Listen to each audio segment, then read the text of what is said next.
Nobody say anything. Abject silence. I was looking up the number. 35. It's 36. 36. Yeah. Sorry. Don't hurt me. Don't hurt me, Keith. conversation about this bird. We had 2 conversations about this, and I Yeah, still got it wrong. Yep. I got it right in the first conversation. Then the second conversation was how I got it wrong. And then We're the going to third get a whole conversation is how I year got of it wrong podcasts again. soon, guys. It's going to That's happen. disgusting. Welcome to the Save the Universe podcast, number 36. 5. 12! Go on. No, just gonna let you have this one. It's No, just- I don't want Come it. on. I'm throwing a firebomb into your conversation. No. I'm not picking up the trash your after I problem dump it now. on the floor. You made this mess. It's your problem now. Those are my dad's cards, a 52 card pickup. You can't just leave them on the floor like that. He's gonna see him and get mad. Does anyone- So did you guys Just see me took play, so many weird turns, and I don't know where we are anymore. What did we play, Wander? Did you guys see me play any of Dauntless last night or no? Yeah, I'm looking forward to playing it on September 1st. I guess we'll open with that. It's good. I don't know. I was playing it and I want to play more. Yeah. But it's kind of one of those where the experience is extremely hampered by the fact that I can't play with you guys. I actually So you're bought just it and it lonely said, and alone. well, it said I'd be getting another Founders Pack that I could give to a friend. I looked at it. It definitely says that it gives you a secondary key for a Slayer. Well, apparently Aww. they misworded it in the original email they'd sent out. So, I was bamboozled, but I also don't mind too much. But I was So just here's offended because I was actually excited. It's like, yeah, I'll actually have a friend for this going into last night, and then you're like, No. oh, I've got the Slayers pack. And you're just like, Yeah. fuck. Well, So I guess the question I'm- becomes, Wander, which one of us were you gonna pick? I actually sent one to Keith. Okay then. Wow. I play No, co-op it's shit with you constantly. fine. I've tried to play Monster Hunter with Keith in the past. We got tried as far with, as both launching Monster Hunter on the Wii U or something at some point, and then never going for some reason didn't go any further. I think we were on. lobbying issues. I think we were on TeamSpeak together when we were trying to figure out how to multiplayer in the game. Yeah, it had some weird dumb shit to do with cats and maybe not doing the tutorial. I think it Whatever just had was, a bunch of really irritating, mandatory do all these things before you can play the real game stuff. So we just never got Yeah. past it. Yeah, and That was that years sucked, and ago. we just gave up on it. And it's also one of those where, Bird, I specifically try and avoid bringing you onto games that might involve grinding, because your stance on grind in any game is usually straight up negative. So I was like, okay, let's. I mean, he basically can't with the Yeah. schedule. He basically No. just actually can't. Yep. Yeah, that's really, it's a self-preservation mechanism more Yeah, than the anything grinding will else. just be the playthrough. You'll just be a playthrough of the grind process because that's all. Because he has to record. Isn't Dauntless just you get a mission, you fight a creature, you keep fighting a creature, it runs away, you fight the creature I mean, more, you kill it, then it's you receive boss resources fight from the it? game. The entire point of it is not a story or anything like that. It's just, here's a large laundry story, list of really no. cool monsters that you can fight, and here's all the cool shit that you can make with their bones. Go. And that's it. And I've always found it kind All of the compelling cool shit because you can make with their bones. It's true. Hey, think about Like, it if you this ever way, look at that's any like the Monster Hunter game, you're just wearing their bones and or their skin. That's Or their like the shells. distillation of your favorite parts of any MMO, though, right? Like, Yeah, you don't have to pretty deal with much. dungeons. You don't have to deal with bullshit. I mean, there's still grinding, but it's like, here's the cool fight. Have fun with it. Yeah, like before the podcast, I was trying to describe what Dauntless was to Bird, and my explanation was it's like the Dark Eater meteor fight, except for that's the entire game, and it's not that hard straight off the bat. And That's the thing I'm waiting to see is whether or not this formula has fights that are interesting. I think they are. That I never know what to look up, but every time I look up a video of Monster Hunter, it looks like a guy's just wailing endlessly on a thing that barely responds to it. Yeah, Because it's just a Cactus giant, Hunter. just like a giant, just fucking meat sock, just being beaten on by 7 people or something, and it's Ew. just yeah. and So a meter's going down, and it's just like this is not the Dark Souls connection I'm looking for I necessarily. think it kind of varies because, like, I know in the Monster Hunter games very specifically, they do react. If you hit them in the face with a heavy weapon, they will they can roll away from you and stuff like that. I don't think Dauntless is there yet, but maybe that's just because I'm hitting them with the small fast weapons, so I can never, like, I don't have enough punch to actually make that happen. But what you do have is, like, the ability to chop off certain things, and the I know it monsters was definitely the first fight, but I was definitely watching you, like, just button mash wail on the flank of an enemy that would, like, very occasionally, once every 5 seconds, swing its tail a little bit. Yeah, that was the Gnasher, which is most definitely like the least interesting of the fights. The owl is effectively a study in how to dodge, and part of my frustration with the game is, you know, it kind of implies that you should be playing it multiplayer, so I have been.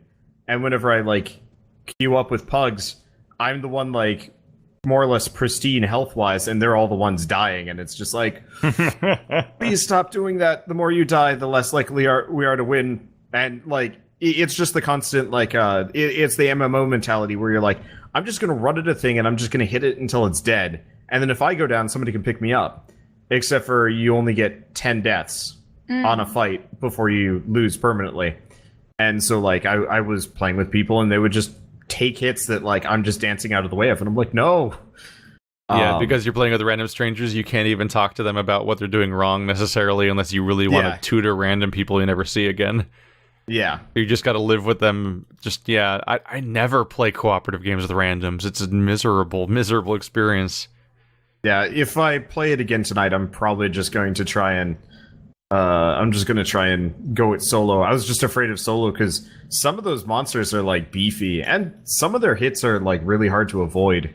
Because sometimes they'll, like, clip you with a hand and then combo you with, like, 2 more hits, and then you're down. You're like, I don't know if I can do that solo. I remember playing TF2 a long time ago, and there was this one mission I played through where there was this one guy in the voice chat who wouldn't let anybody else in the team talk if they had a microphone. Like, if you started saying something, he'd be like, shut up! And then he directed like a 24-person team, like, to, like, the 1-man level, or, like, the 2-man level, and just told them exactly what to do. And we crushed the other side. This was, like, an astounding level of leadership that I've never seen before. And all I remember is that he was talking constantly, and he demanded that if anybody else say anything ever, they immediately mute their microphone. So, being able to direct randos and people that you never see again takes a lot of aggression. It requires a certain skill set. Requires a lot of aggression. It worked. I played TF2 on my frat, like, a couple of times, and we had one guy that was very serious about that. So everybody's response after that was to find the Russian national anthem and play it through our mics at him in unison. It was... Yeah, it was a cacophony, and he was not okay with it. It was great. Yeah, that's pretty funny. Of all the anthems, you go with the one that has the connection to Sean Connery. Very nice. But yeah, I don't know. I'm looking forward to it. Main issues with it are the UI is, like, atrocious. And how is it connected to Sean Connery? Hunt for the Red October. Oh, Hunt for Red October. For me, it just boils down to the usual question of just how much is the free-to-play nature going to break it? It's cosmetic. From what I've seen and heard. We'll see. We'll see. Just the last 2 free-to-play games we played were just a nightmare. Yeah. Just Fortnite and Orcs Must Die Not Chained is like, this is a system designed by people who hate fun. Yeah. Great, thanks. Yeah. I mean, you probably have a Slayer key, right, Keith? Yeah. If you wanna play Dauntless, you can pay $70 right now and play it. I think it's $40 for me for the upgrade. I looked into it. It was $70. Well, no, it's 70 if you want to buy it straight out. If you already have I had it. Yeah, then it's only... Let's see. There's an upgrade page. You might have missed it. I went to the upgrade page and it told me 70, but I might have been... Yeah, the founder page says $99.99, crossed out, 40. Yep. Oh. And the hero is 70, but that doesn't give you access to... oh, that might have been what I read That's then. the thing. That's the middle tier. That doesn't give you access to the alpha. And that's a $30 upgrade. I don't know why one's 30 and one's 40, considering that the price difference between the two of them is $30. But if for some reason upgrading from one to the other is only $10. Mm-hmm. Weird. There was a sale earlier. I don't know. No, I guess it just is a sale because like upgrading the hero is 70, but the Slayer one I have access to is 40, and if you upgrade from Slayer to hero, it only costs 30, which is the actual difference between the two. But only $10 more gives you Founder, which is supposed to cost 100. It's like sounds like a pretend. I think they're trying to frame it like a wow, what a deal. You'd be crazy not to do it, but really they're just doing like a manipulative pricing to make it look like it's a sale when it's really just like that's probably just the real price. Jewelry.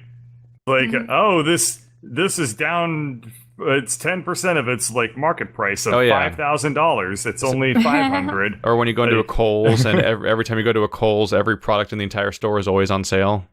Yeah. So it's just lying to you. It's so weird. It's just a lie. Like, it's so weird when you find a product at Kohl's that isn't on sale and it's like ridiculously expensive. What did this one do wrong? Hey, but if you find some gems on the 80% off rack, I mean, getting a shirt for $3, a pair of pants for $5, that's awesome. This podcast brought to you by Kohl's. Kohl's. They lie to you via pricing.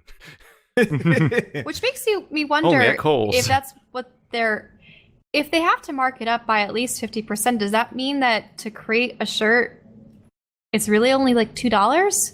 That makes sense. Chinese manufacturing. Yeah, I know.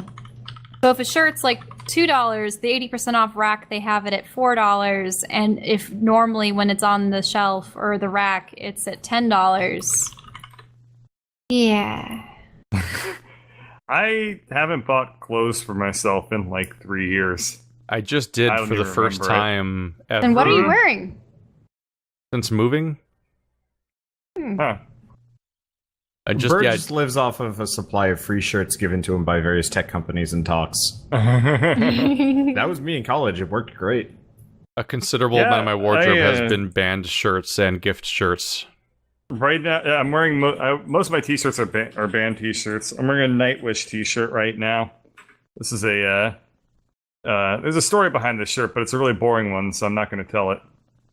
I'm wearing a Handsome Furs t-shirt. Metroid shirt. No, Hollow Knight shirt. Hollow Knight. I'm wearing a carbuncle. Yeah, most of my shirts are from Yeetie from AGDQ. Yeah. I have a weird list of variables leading to this shirt, which is that I subscribed to Gamefly, and Gamefly used to give you free songs for some reason. They might even still do it, but I haven't looked at them forever. So they would be like, here's 5 songs from 5 different indie bands. I'm like, why is this part of the service? I don't understand. It's Gamefly. One of them was a song, I'm Confused by Handsome Furs, and I learned more about the band over time, and then they turned out to be playing in Sacramento on the second floor of a bar. So I just went, and I just got a shirt and both their albums. I'm like, okay, this weird set of specific variables. I went with a friend. We slept through the other 2 bands' performances because they were both garbage. But it's a weird experience to have the... I guess it's like when you... it's like the idea of meeting a YouTuber or something. It's like we went to a tiny band concert, so it was just like they went on a stage where there wasn't a backstage, so they had to walk through the crowd to get on and off the stage, and you're like, I just bumped into the person that is the band. Weird.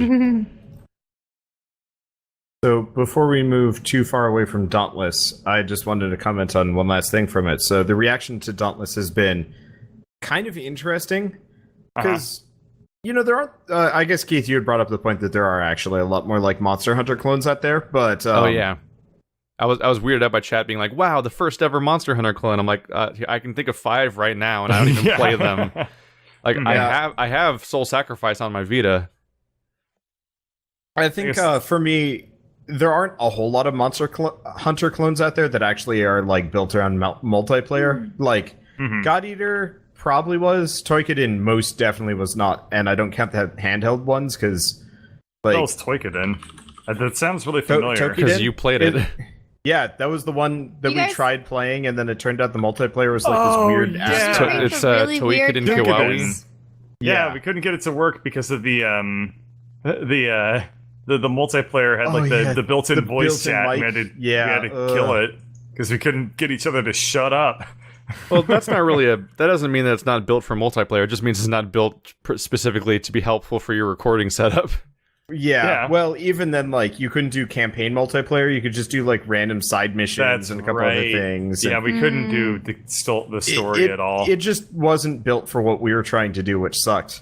But so, Dauntless is at least, kind of trying to do what Monster Hunter World is going to do before, they even announced Monster Hunter World. So this kind of puts them in a sad position.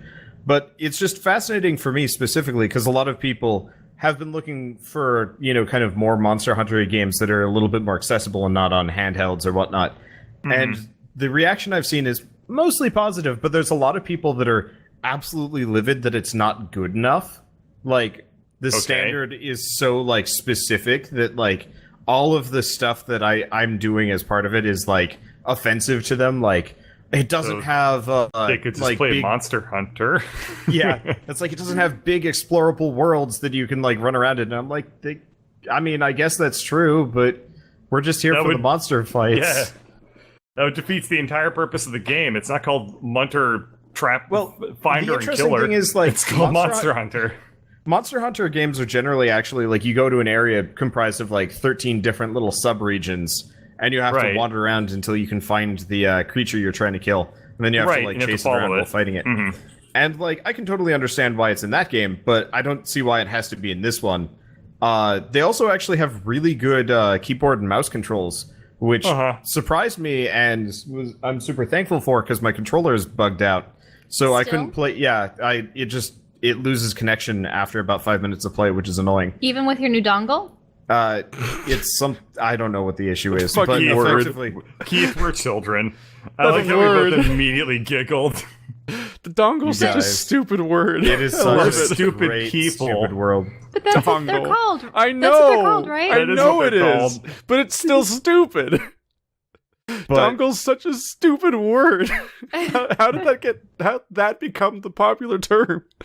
It's like how the fucking Vlogbrothers call their description the doobly-doo. I'm like, what? Stop. But yeah. Oh, are you looking up the origin of dongle? So me, yes. A lot of comments I've seen on stream and otherwise is like, stop using keyboard and mouse, and I'm like, it actually works really well. Like, there's almost no detraction for using keyboard and mouse, and in fact, the game seems to be made for keyboard and mouse first. It's a person-to-person thing. There's always those people that'll like, I played every Dark Souls game with keyboard and mouse, and I play Super Meat Boy with keyboard and mouse, and I can't do it any other way. Like, my brother can't use a controller in a video game because he doesn't understand. Somebody also used my Dauntless video as an avenue to attack me for getting them a virus because they couldn't figure out how to download Guild Wars 2 correctly. Wait. What? Yeah. That's a good one. Yeah, I know. So they went to a site other than the official Guild Wars 2 site? I guess so. Listen, you can't They probably fix wanted stupid. to get a cracked version. It's free! They wanted a cracked, like, version that had, like, all the good shit in it. You know it. It's an That's how it MMO. works. You can't get a cracked version of a subscription service. Yeah, well, you know what? They don't know that. And probably not, because Wander's audience has all these really stupid children in it. That was one of them. That was the stupidest, childrenest of them. The annoying part is I'm actually kind of jealous of Keith and the people that will send paragraphs back in response. Somebody will say something like super shitty to me, and I'll like our essay conversations we have. Yeah, and so like somebody will say something really shitty to me in these comments, and then I'll rebut, and then just abject silence, and I'm like, fucking, like, I want some kind of discourse here, because otherwise I just look like a combative asshole now. YouTube's making it harder and harder to have conversations nowadays because of how, like, for me, the big one is just to, like, the emails just stopped. I can't get emails for comments anymore. So that's not useful anymore. Though, because I actually disabled it. Email spam.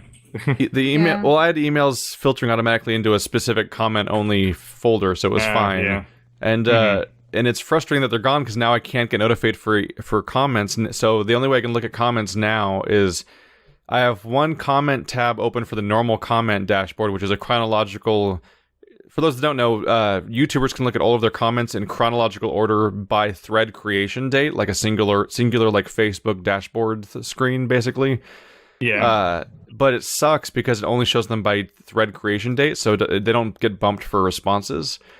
So the other thing I can do is I can look up first. I can try to keep track of responses of conversations I have by having a separate tab open where I have a constant search for Keith Ballard as the thing, because then it shows every single comment that I've responded to because it's searching for my name.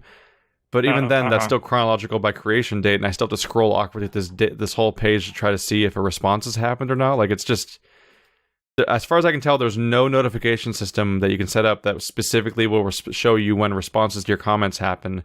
Well, without simultaneously showing, and like we can't do it, and we can't put it on general mode because we get like hundreds of comments a day. So like we literally always have notifications, and there's no YouTube doesn't have a useful comment system where you can actually like check them one by one like an email inbox. So the moment you open it up like once, they all pretty much are like checked, and that's it. If you remind me after the podcast, I think I actually know how to get you your emails back if you want them. Everything's a mess, and I'm scared. Yeah, I think part of it is most large YouTubers don't really read their comments because it's unsustainable to do so. When a large YouTuber says they read all their comments every single time, all the time, they're literally lying to your face. It's not possible. YouTube's interface alone does not allow it. The tools don't even exist to know where all the comments are happening all the time. It's just not reasonable. We can't get the comments back, the emails back, Wonder, because what happens is I eventually just disabled them, because what I was doing is I was getting like 5 emails a day. Mm-hmm. So like it was giving me like a couple of them and ignoring all the other ones, and that like it was just genuinely broken. So after about a month of only getting like a handful of emails a day, which is just a random grab bag of nonsense and not reliable, I finally just disabled it because it just wasn't helping. Like, you got 200 comments. Here's 3. My most common source of more scrap mechanic is Wanderbot. Actually, he's the only one. He comments on mine too. He's the only one actually that ever does it. Bird put up his 3,000 subscribers special, and because I can't congratulate people because I never know what to say, play more scrap mechanic. Something that was like never on his channel. Yeah, exactly. I was like, all right, let's just go with this. Why not? I remember when we made the carousel a long time ago. I liked the scrap mechanic where we made the theme park. That was a really fun episode. I'm probably gonna play a little bit of scrap mechanic solo at some point. I'm still not ready for it.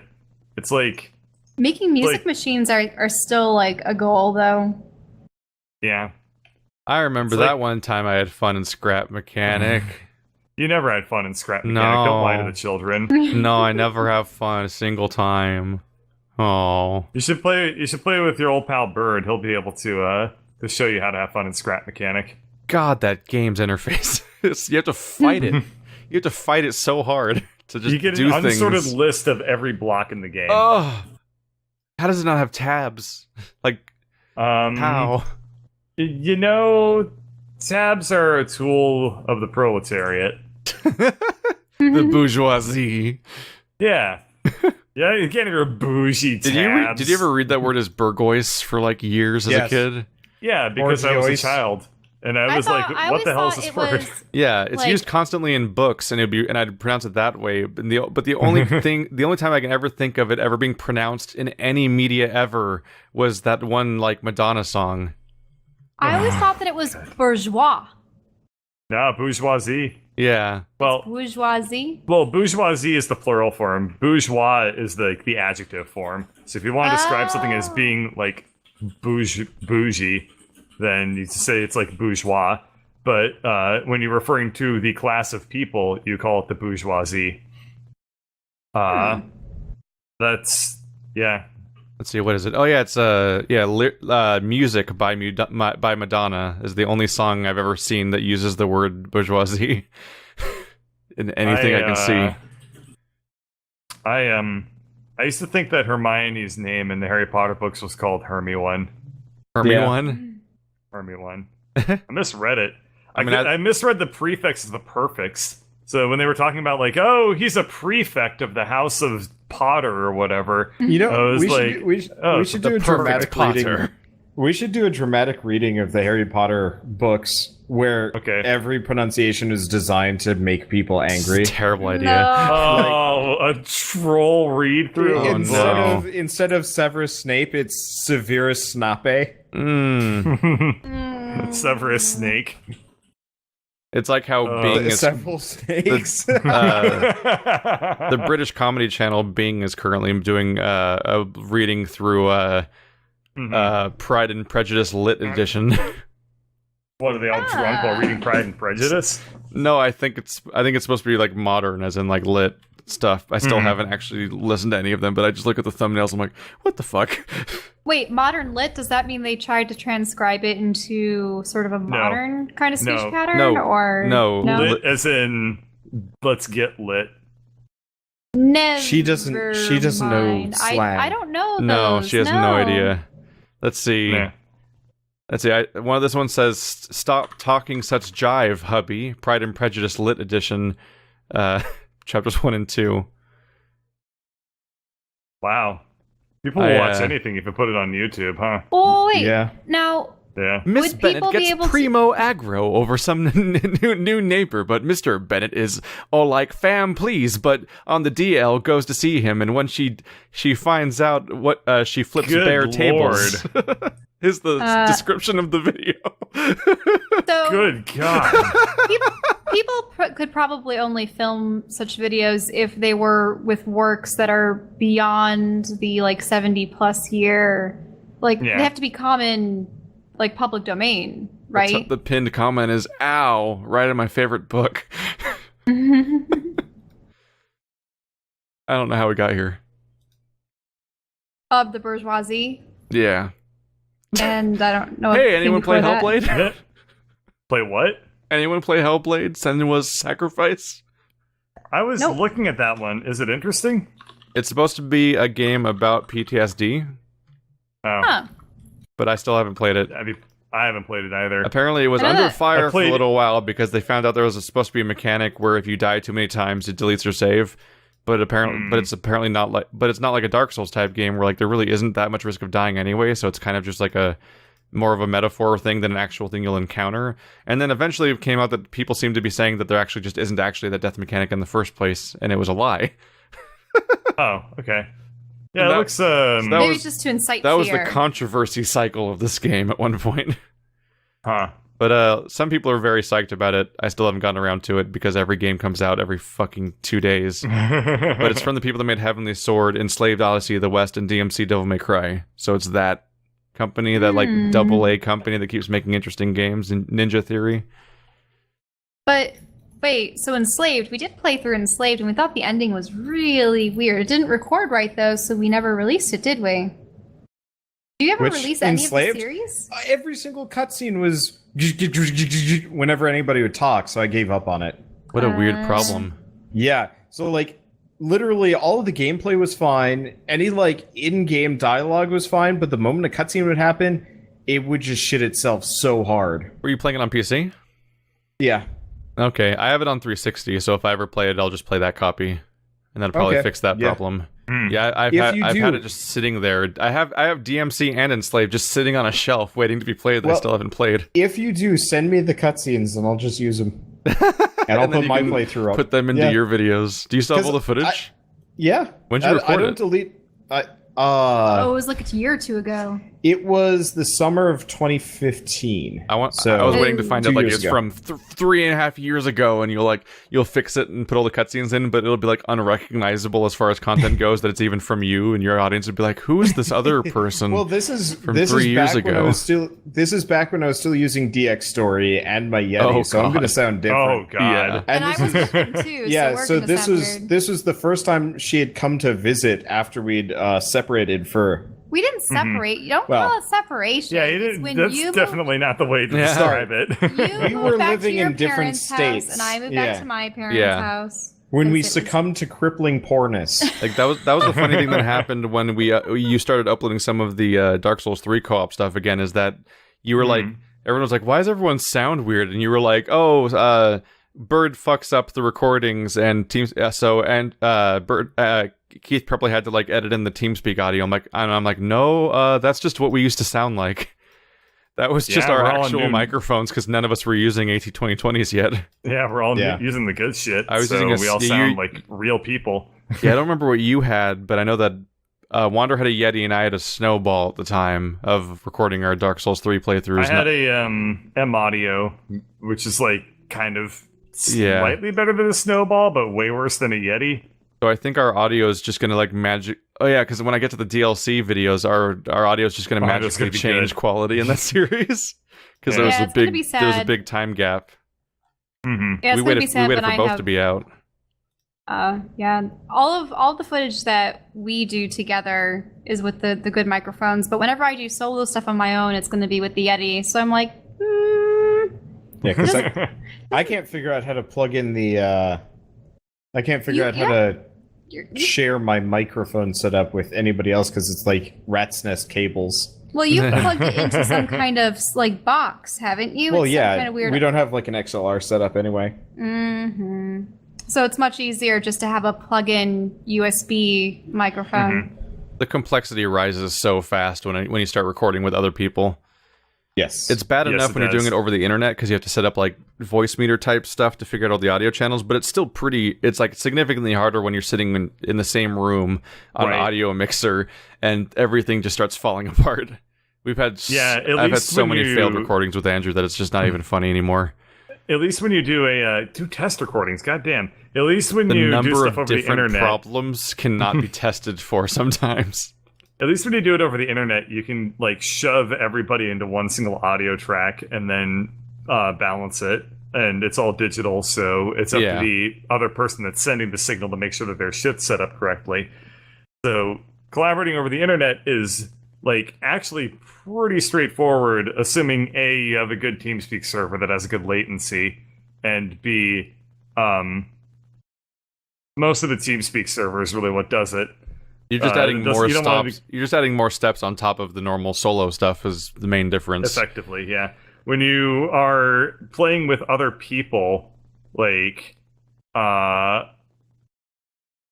you have to physically have like a separate microphone for them, and that's like difficult enough. And you have to figure out how to balance them, and then how to post process the audio because no two people ever sound like they're the same volume ever.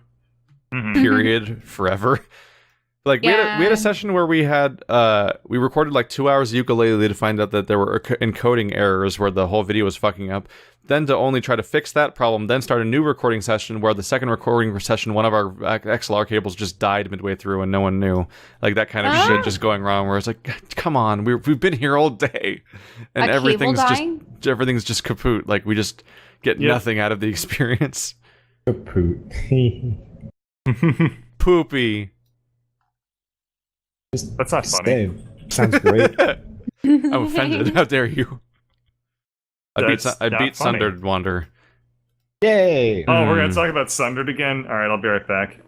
That last zone is not good. Here we go. Yeah, you mean the third area or the third area lead up to the last boss? Yeah, it was. The entire zone is full of instant death traps that make you reload the entire. Like you do the 1 minute loading time that's way too long for a 2D side scroller, and then you have to re-explore the whole place again, only to maybe fall off the same spot again because it's like weirdly hardcore platforming with a permadeath, like a semi-permadeath system that throws you back. It's not permadeath at all, but it randomizes the map again every single time, and it's just a nightmare. Yeah, one of them's a gauntlet have that problem as much. Oh, you know what? You went resist, didn't you? Yeah, I have none of your mobility tricks that you apparently had. Yeah, so I had like slow fall that I could actually use to climb walls freely. Nope. I eventually became Spider-Man. Wait, did Wander succumb to the? Oh yeah, I went full Eldritch like horror person. That was great. The last boss. How many tentacles did you gain? He had a lot of tentacles. He could turn into like a silhouette gargoyle. I had no mobility tricks of any real kind, and the game was obliterating me. And like, what really was brutal in particular is that like in 2 of the zones, was it one of them has those weird like tentacle thorn briar monsters that sit still, but they shoot a billion like thorn tentacles out and just fill the screen with damage. And those things wreck me too. And like the thorn tentacle knocks you back in addition to doing damage, and one of them can send out like 5 of them. But when you get into the gauntlet area that they're in, that zone is like, hey, you want 30 of these enemies at once? So at some point the entire screen is just covered in damage, and you're like, I don't know what the game wants of me. I don't know what it wants. Like, you can't fight them all because it's so damaging and the screen's so covered in damage that you cannot fight back, and they also respawn almost instantly, so you're just fucked. But you can't run past them because they're vertically above you, and they just knock you back down because your character can't go up fast. You can only jump back and forth over and over again, and that's your only mobility for climbing up a chute, and they'll just knock you back down. So, like, it actually feels basically unplayable, and you just have to get lucky. Whereas, yeah, if you do the embrace path, you just have tricks that let you get past that kind of stuff, but I did not at all. So it was a nightmare. And then the other one is, there's a whole area that's full of the flying tentacles, octopus monsters that have, like, heat vision, but, like, they shoot a giant super mega flamethrower that covers up, like, 1/5 of the screen just from one attack. And the game's like, hey, you want 20 of those ones now? And it's like, the screen is just fire. I can't find my character on the screen. It was genuinely an issue where, like, oh, where's my character on the screen? Oh, he's falling to his death. I didn't know I didn't even know that was where I was. Like, there's a lot of issues of like screen shake and obfuscation of visuals where you just can't tell where you are in the game and how to do things.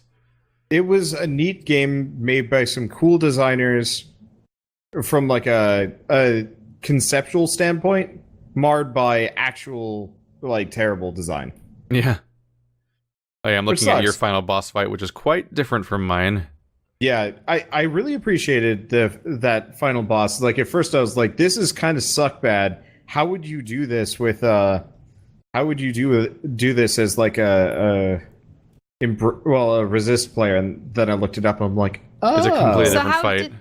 How did the endings differ aside from the boss battle itself? Was there, among other things, I straight up lose my weapon as a resist character. During the final boss fight, you fight against the trapezohedron, so your weapon becomes the boss, which means you don't have a melee attack. Okay. Really? So then I'm like, cannon fight him? Yeah, so then I was like, I guess I better do a cannon build for this playthrough, so I put the bullet respawner and the massive bonus damage cannon effects and stuff like that, and I just shot the boss to death, which involved a lot of carefully like finding platforms that you could. I had to get down to a science, the ability to go to the top corner platform that was in the room, drop through it, and then press Y at the exact time that they would, while I was falling, the cannon shot would come out of me where it would hit the weak spot of the boss. So there was some finagling involved. On a scale of 1 to supremely tedious, how was that? It was fine. It's nowhere near as bad as the actual levels full of hordes that were like a nightmare. The bosses were the best part of the game. The real bosses. Oh, absolutely. Well, I was wondering, like, the mini bosses were a bummer. How did the epilogues change? Like, did Wander's character turn into a vile monster? The interesting point is, find their way to freedom? My character did turn into a vile monster. You're correct about that. Okay. The interesting thing, though, is there's no epilogue. Not really. It's just like, it just shows you a short cutscene. Unless you went with the neutral path, at which point it gave you a proper epilogue where your character's like standing out in the desert again, and she's like, you know, kind of like, whew, I'm finally done. And then her sword starts talking to her, and she's like, what the fuck? And then it ends, and that's it. And it's like, wait, that's the one that gets the epilogue? The one that doesn't require all the extra steps? I was mildly offended about that. Mine doesn't. You get an ending. I don't even get an ending. Yeah, your character just kind of stops there. It's like, well, guess I'm done. What happens is you defeat the boss, and a big vortex kind of explodes with the boss being defeated. And then it just says "Sundered" and shows credits, and it's like that's the ending. There's no like cutscene really. It's just the exploding boss, and then that's the end of the fight. It's that's it. I feel like flashing the title of the game is such a trendy thing to do these days. Just like title screen, like "Boah." I think it would work. I think it would work if the title screen somehow like carried a revelation with it. Like if you flash the title screen at the very end, it's like, oh, that's the game I'm playing. Yeah. I think it's a carryover from how television series were developed back in the day. You know, you have your intro, your theme song, and then bam, the title, and then more theme song. But TV's been around for a while, so video games should, you know. if they were gonna steal stuff from TV, they've why is it new? Oh, I forgot the point I was gonna say. Oh yeah, you want it to be a dramatic revelation. So it would like boom, title screen sundered right after somebody becomes Thundered. What does sundered mean? To be torn apart. Oh, okay. Like sundered armor or To torn split asunder. Yeah. Sundered is kind of one of those words that I always I know, and it's in my vocabulary, and I never knew what it meant. Kind of like Agamemnon. But you'll just say it sometimes. Agamemnon was a because king, though. So you would just use the word sundered without knowing what it meant, and just throw it around and just see if anyone sundered catches just you. meant in my mind, sundered meant vaguely something like destroyed. So I was like, that's been sundered. Like, I don't know what it actually meant. It was like specifically. It's just like, it's a synonym, some sort of, used in the context of something being blown up. And, but not blown up, but, blown up with a sword. What? Being blown up with a sword. A blow-up sword? Like at a convention? I've been, No. I enjoy rattling my thoughts on to the point where Keith is completely lost. It happens. It's very easy. It is very easy. It helps to be completely insane. So, topic change. Keith, you wanted to bring up, seeing as you had that big long rant about the Immortal Iron Fist, you want to talk about the Defenders for a bit? Take us wildly off track? Yeah. Sigourney Weaver is part of it. I had a rant about the Immortal Iron Fist. Yeah. I remember I was playing Warframe and you were very vehement against the Immortal Iron Fist for being... Well, I thought it was really poorly written. Bad? We haven't played Warframe. No, I was playing Warframe while doing the podcast. Oh. I have vivid memories of running I was like, the timeline with us doing Warframe and Immortal Fist even being a show that's out doesn't line up. No, I'm just using it as context for how I remember this. Iron Fist was just a boring show that was made too fast and wasn't prepared properly. The characters didn't train properly to know what they knew how to, the performances for everything was just bad. They just here's the routine 10 minutes before the scene. Good luck. It was the opposite. What was your problem with Thing? It was bad.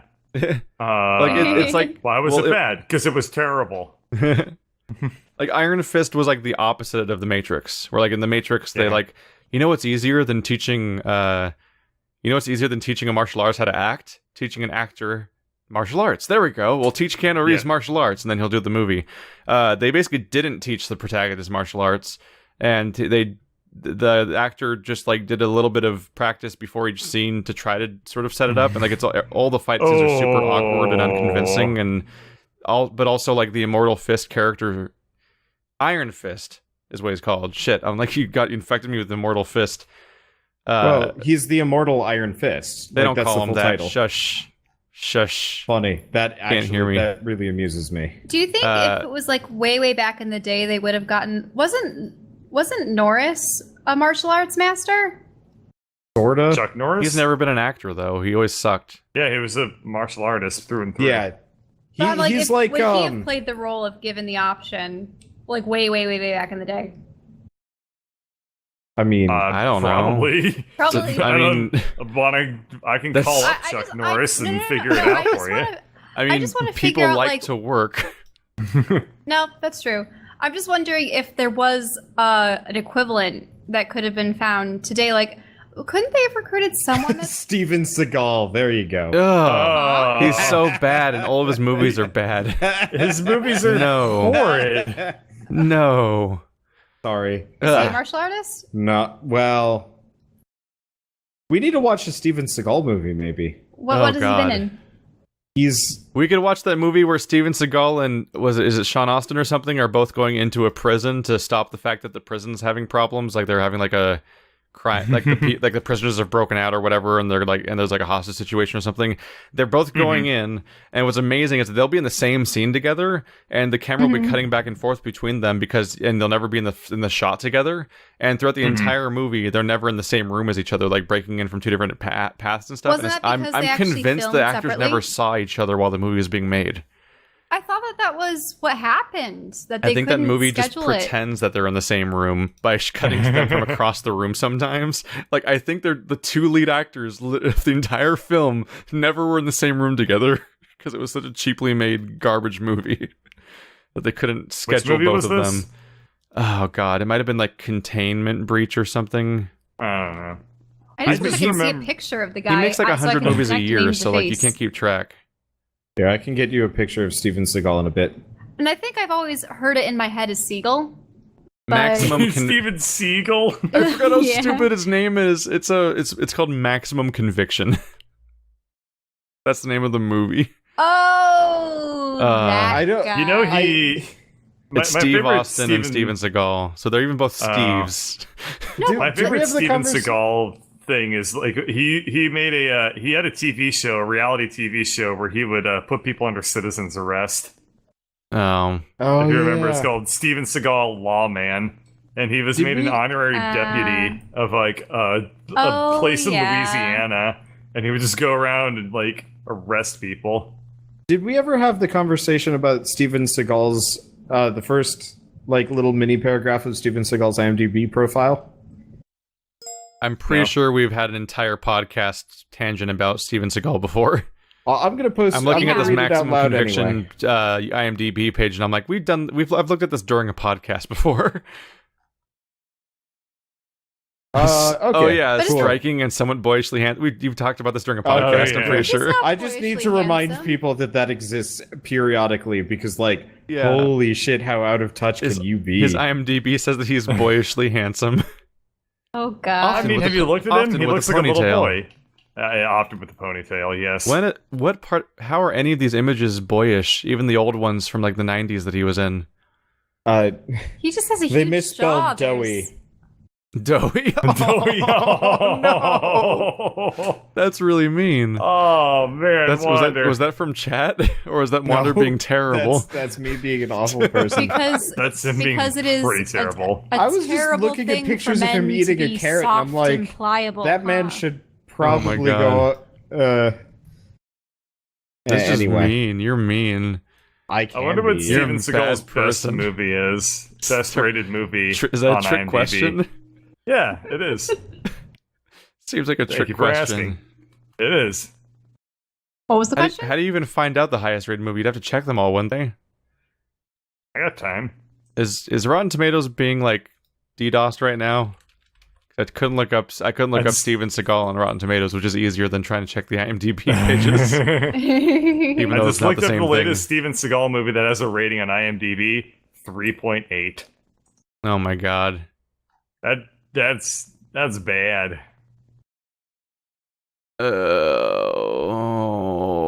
I want to point out that when you look at Maximum Conviction, it's like on IMDb it's a 4.9, and it's like people who like this also like this movie, Force of Execution. Really? Who names these? It's a 4.6, and it has Steven Seagal and Danny Trejo. Dude. He's the producer for all of these movies. These names aren't okay. Like they don't even try to name these movies. He has a movie called Mercenary Absolution 4. He just constantly plays a hitman or a bodyguard or a bruiser, doesn't he? Born to Raise Hell. Driven to I was Kill. just looking at Born to Raise Hell. He was the producer for that one as well.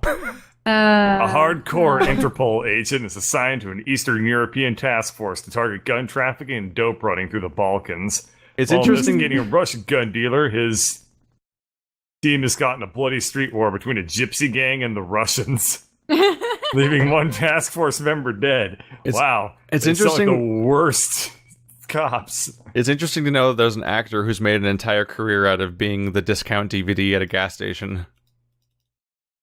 Ouch. Yeah. It's just when you're on one of those long drives through the desert, you get to those gas stations that start showing. They start having DVD shelves everywhere, and that's where the Steven Seagal movies live.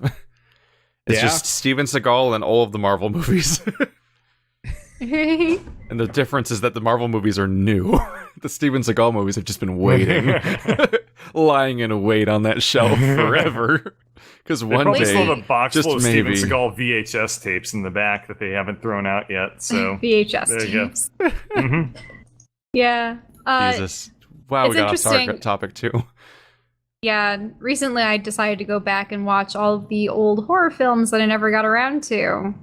Like Nightmare on Elm Street and Hellraiser and a number of those fun things. Oh, I think I finally saw the entirety of Scream as well. I'd only ever seen snippets of it on TV.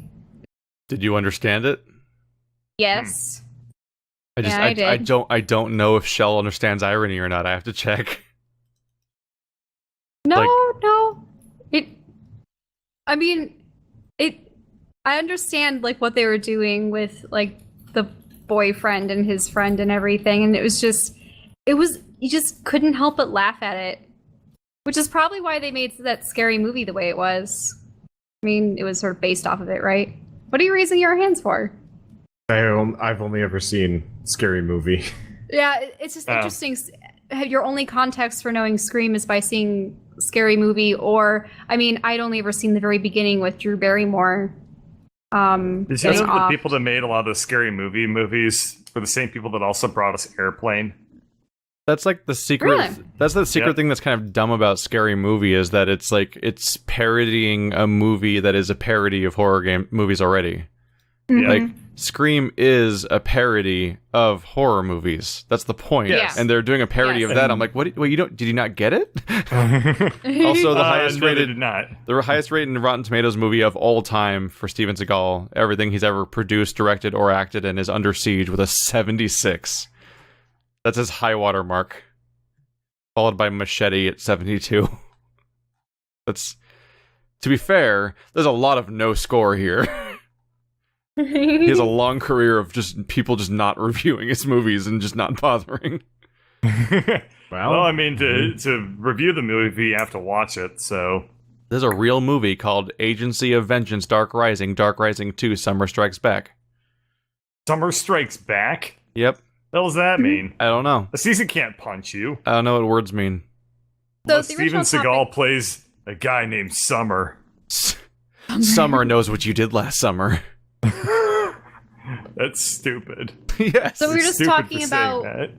The problem is if we start talking about the Marvel Universe on their Netflix series, isn't that going to get out of hand too, like the other one? If you talk about Marvel, I will peace out, because the last Marvel movie I've seen was Iron Man. There's nowhere near as much Netflix Marvel as there is movie Marvel, though, because the new 2 or 3 Marvel movies come out every year. So it's just like multiplying how much crap is going on in their universe, whereas... I did see Suicide Squad. That was a pretty good Marvel movie. Oh, God. But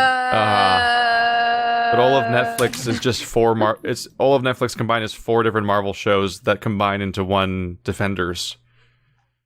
It's just Iron Fist, Luke Cage, Jessica Jones, and Daredevil, of which of those 4 people knew what one of them was before they started coming out.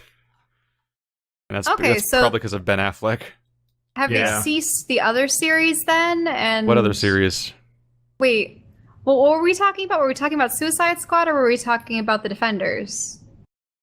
Well, we were talking. We almost kind of, sort of, not really. You guys were talking about Ben Defenders. Affleck, so I'm like, wait, but Wander asked me about Defenders stuff, and then before I could even get anywhere into it, everything deflected as hard as possible away from it.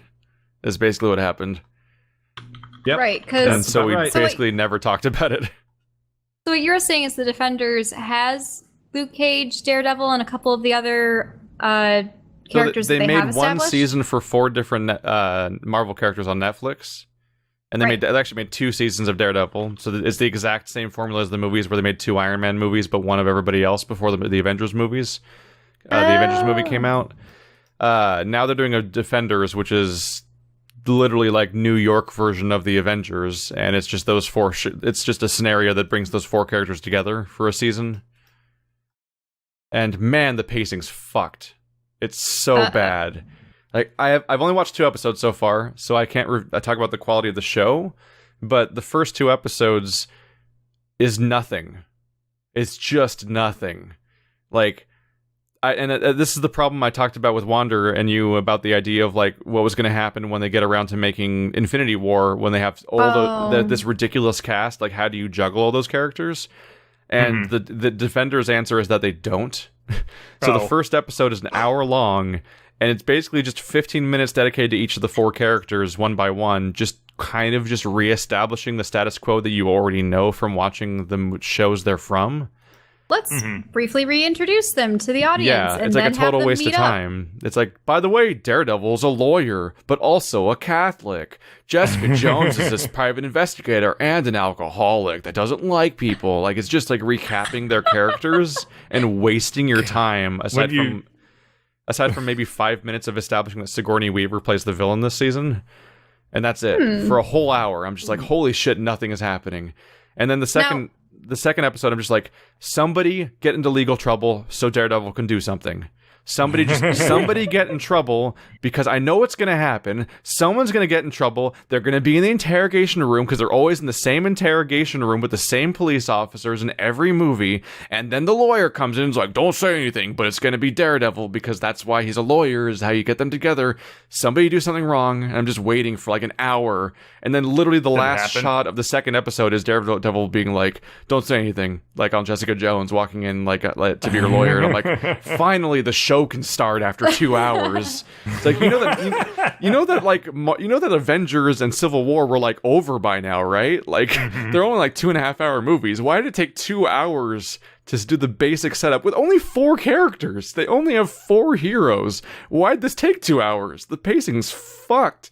I might like the show eventually when I finish it, but like these first 2 episodes are a nightmare where nothing happens for 2 hours. And sometimes that's the time that viewers will actually give a series before they're like, maybe I don't want to watch it. Like, the pilots are supposed to be hooks. I'm a Walking Dead audience member saying that this show has pacing problems.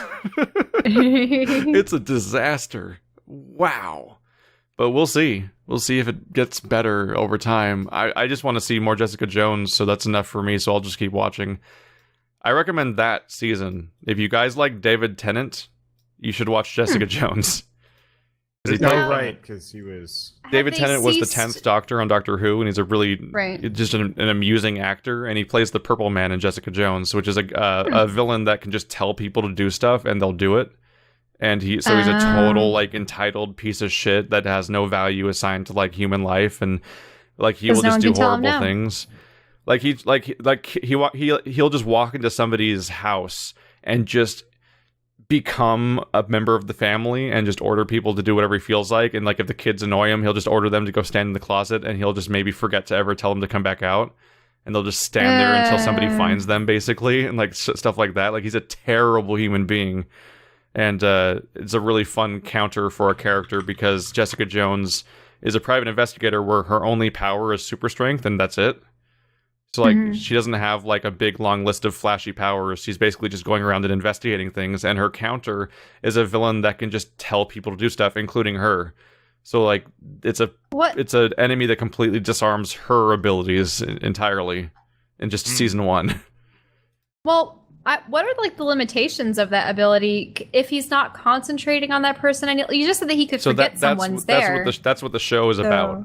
Is that they have such a problematic villain to deal with that they have to like analyze all the vectors of like how his power works and figure out if it has limitations. Because otherwise, how do you deal with that? Like, how do you stop that? That sounds like it'd be really interesting. It's a really good. I had so much fun with Jessica Jones. That was a really good season, and so was 1.5 seasons of Daredevil. The first season has Kingpin, played by what's his name, one of the best actors ever.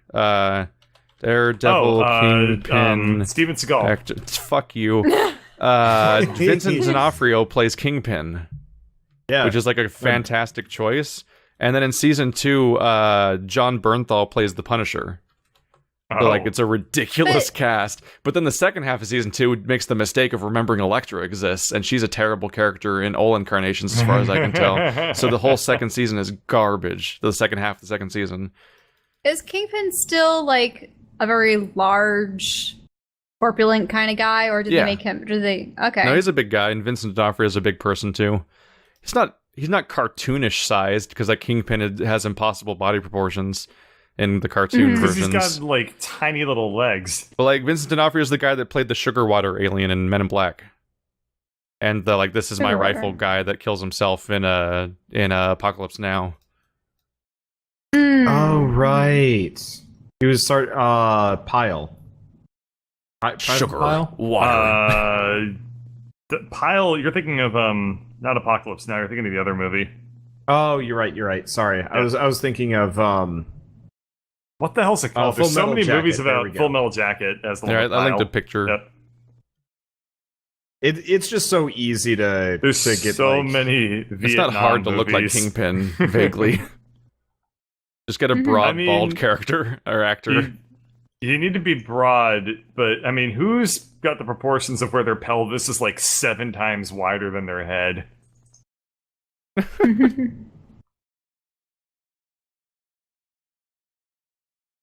just thought that he was supposed to be obese. Nah, he's supposed to be like a bouncer. There actually is a... Oh my god, I've actually seen a guy that looks like Kingpin in real life. He was one of my friend's brothers. He was one of my brother's friends, and he like had the exact same proportions as Kingpin, and I've never seen a dude like that. I'm a pretty tall guy, and he had like 9 inches of like height on top of me, and he worked as a bouncer, and his hands were like Andre the Giant hands. It was absurd. The first time I saw him, I was like, "Holy shit! Is this person a real human being?" But yeah, like he basically like he moonlit as a bouncer, and he said that the entire time that he's been a bouncer, he's never gotten into a fight because everyone is scared shitless of him, and they never start any trouble because they look at him and they're like, never mind, I'm out." How tall am I? I am 6'2".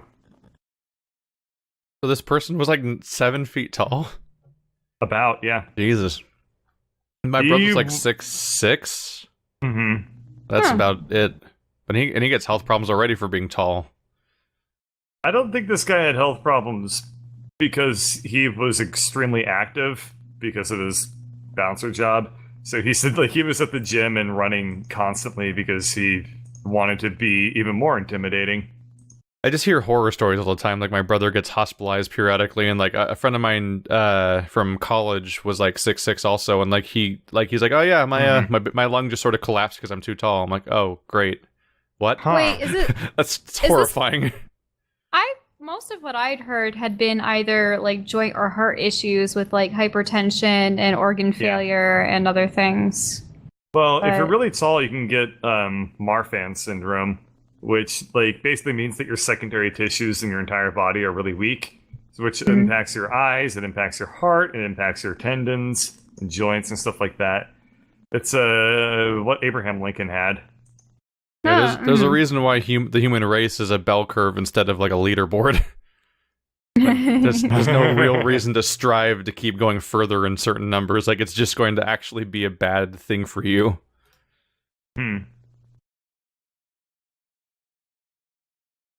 So, I was seeing is everybody but here wears glasses. Or everybody but Shell here wears glasses. Somebody had asked about this. So my audience, I'm streaming my face cam for once, and they've noticed that my glasses are permanently off kilter. Do you guys ever have to deal with that or no? No. When I had wire glasses, they had that problem, so I got tired of using wire glasses as a result. I use thick frames for that purpose because they always are shaped the same way. I have mostly wire glasses, I guess. A little bit thicker on the sides because I want them to not just snap on me. But so, because if you ever bend any part of them in any way, like that's just a problem you can never quite unbend correctly. It just stays there. Well, so I have astigmatism, and so I've always favored my left eye. And so I've actually noticed that every single pair of glasses, no matter if it's like hard frame or not, slowly shifts so that my left eye is favored over my right because they're slightly like up and downy-ish. I don't know. But so it just always amuses me when people like point that out. And I don't also your ears, you know. Well, yeah, that too. But I don't talk to other glasses wearers. So I actually was super curious. I don't talk to other glasses wearers. There can only be one, the highlighter. How often do you actually like talk to people about your glasses in any like substantive fashion? Don't you guys? This is the glasses? first time ever, I think. Yeah. There aren't like glasses conversations, but I'm surrounded by people that wear glasses. I don't. I wear glasses. My brother and my mom wear glasses. One of my roommates wears glasses. My glasses just are everywhere. This pair is particularly like The guy overly with the tight. collapsed lung wore glasses.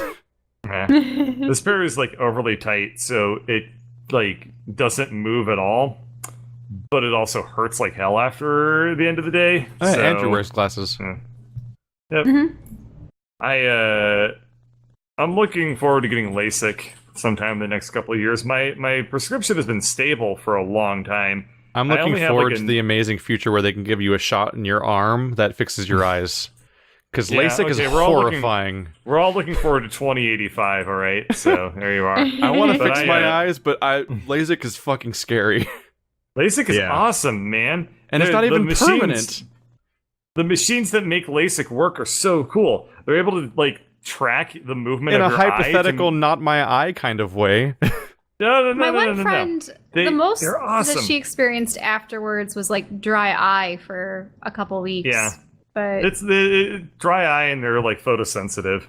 But like the machine has a camera in it that tracks the motion of your eye to make sure that the laser beam doesn't like hit the wrong part of your eye. Like Dead Space 2. Everyone's favorite segment from Dead Space 2. Yeah, exactly. I have never seen anything from Dead Space 2 except for that segment, and I wish I had. So they made a machine that does that. So it'll track the way that your eye moves and just like make sure that it always puts the laser beam where they want it to be. And only has a failure rate of you. Well, I mean, it didn't work in Dead Space, but you know, we don't live in Dead Space. In order to fix like glaucomas, they actually have to like sear a hole into the iris of your eyes so that you can have liquid properly like filter in and out. Keith and I will not go for eye surgery after this conversation. Yeah, I mean, after this conversation, it's not like the 1800s. They you just don't like think I thought about this already.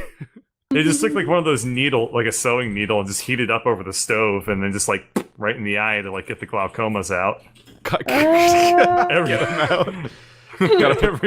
Everybody's immediately just like, never mind. We'll fix their blindness. We'll fix their blindness with leeches on the eyes. With leeches, eye leeches, eye leeches. Oh god, like Steve-O. Have you ever seen like those like cloudy areas with like the lenses and they have to actually slide them out of the inner layer of the eye and stuff? Nope. That's a weird surgery. Why are we looking at these things? It's cataracts. Yeah, cataracts. Yeah. You can actually like take cataracts out Point of of order, eye. fuck this conversation. Sorry. So anyway, I'm looking forward to getting LASIK because I don't like my glasses very much. They give me a headache. And I wear them all the time, so ergo I have a headache 100% of the time I'm awake. And my prescription is only a -2 in both eyes, which, for people who don't know, is an incredibly weak prescription, but it's also enough to make it so that you're useless without your glasses. So, Wander, how do you feel about neuromods? Oh, we're talking about Observer now? No. In Prey, you get neuromods as your skills in the game, and you get them by injecting directly through your eye.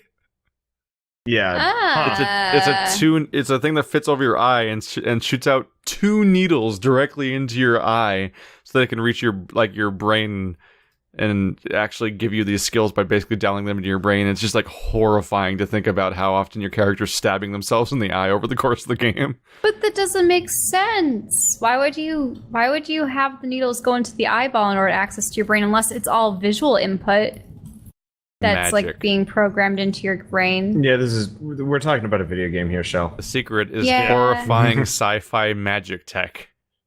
Yeah.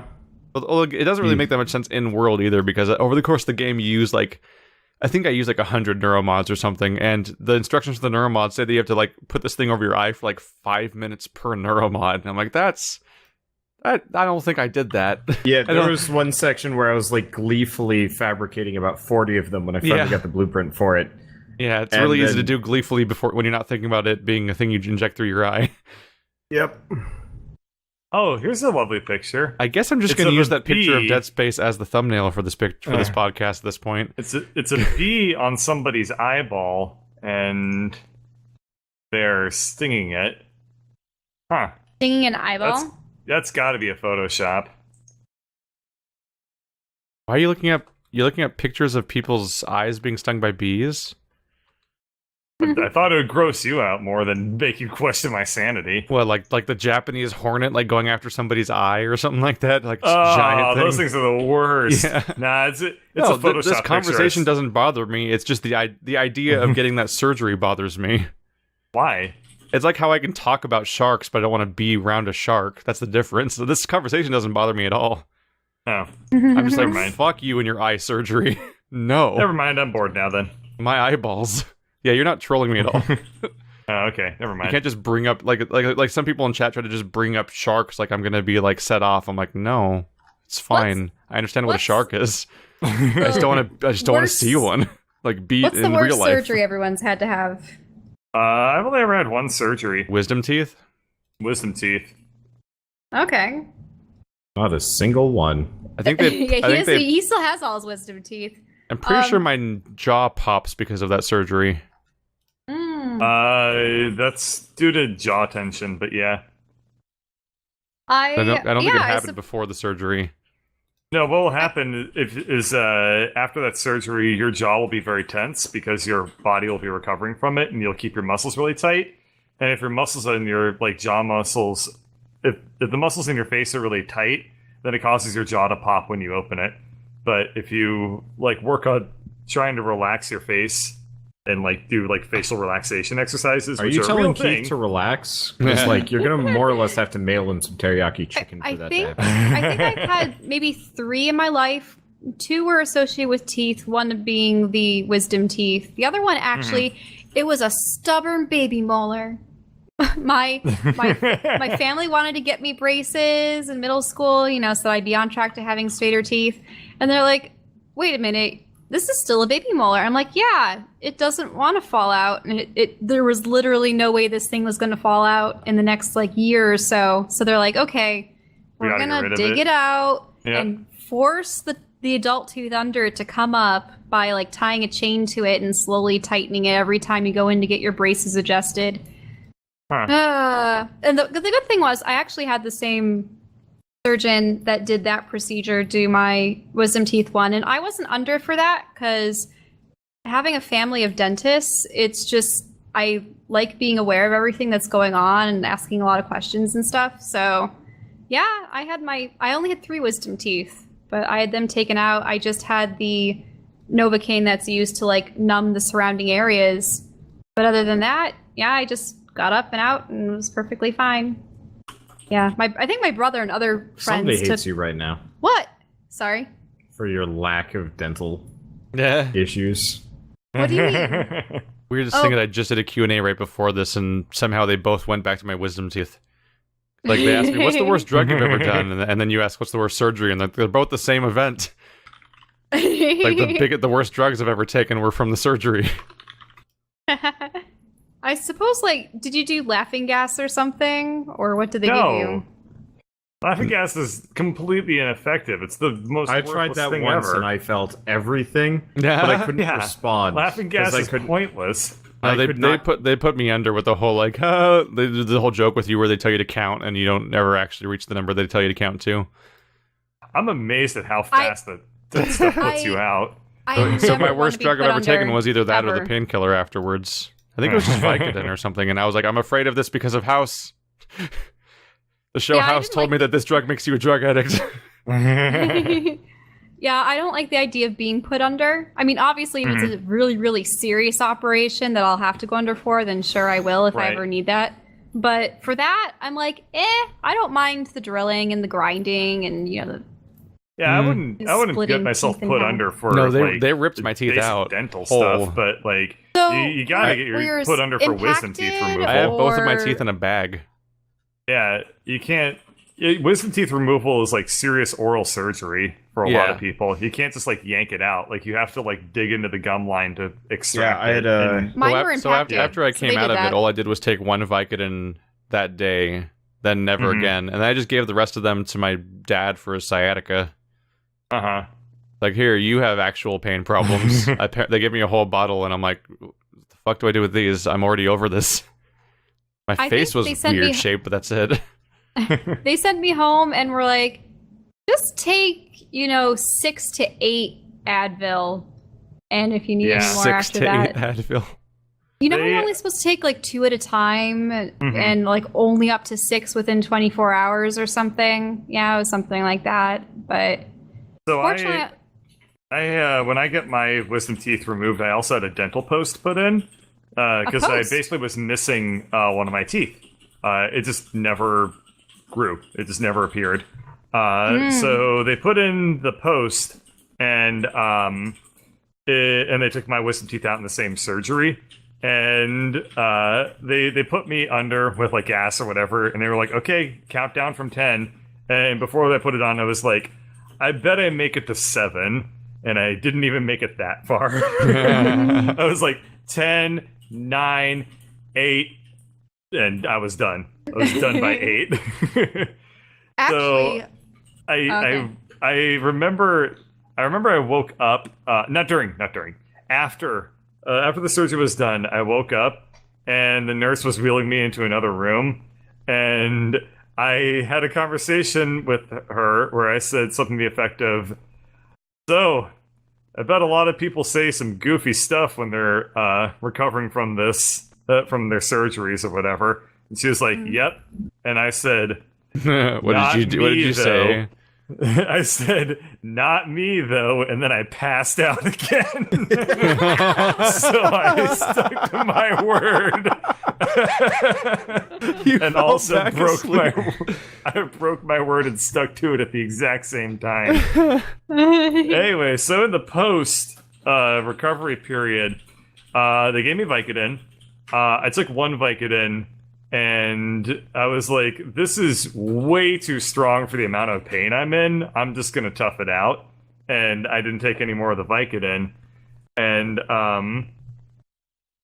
but I was wrong about that, because a couple days later, we discovered that I was allergic to titanium.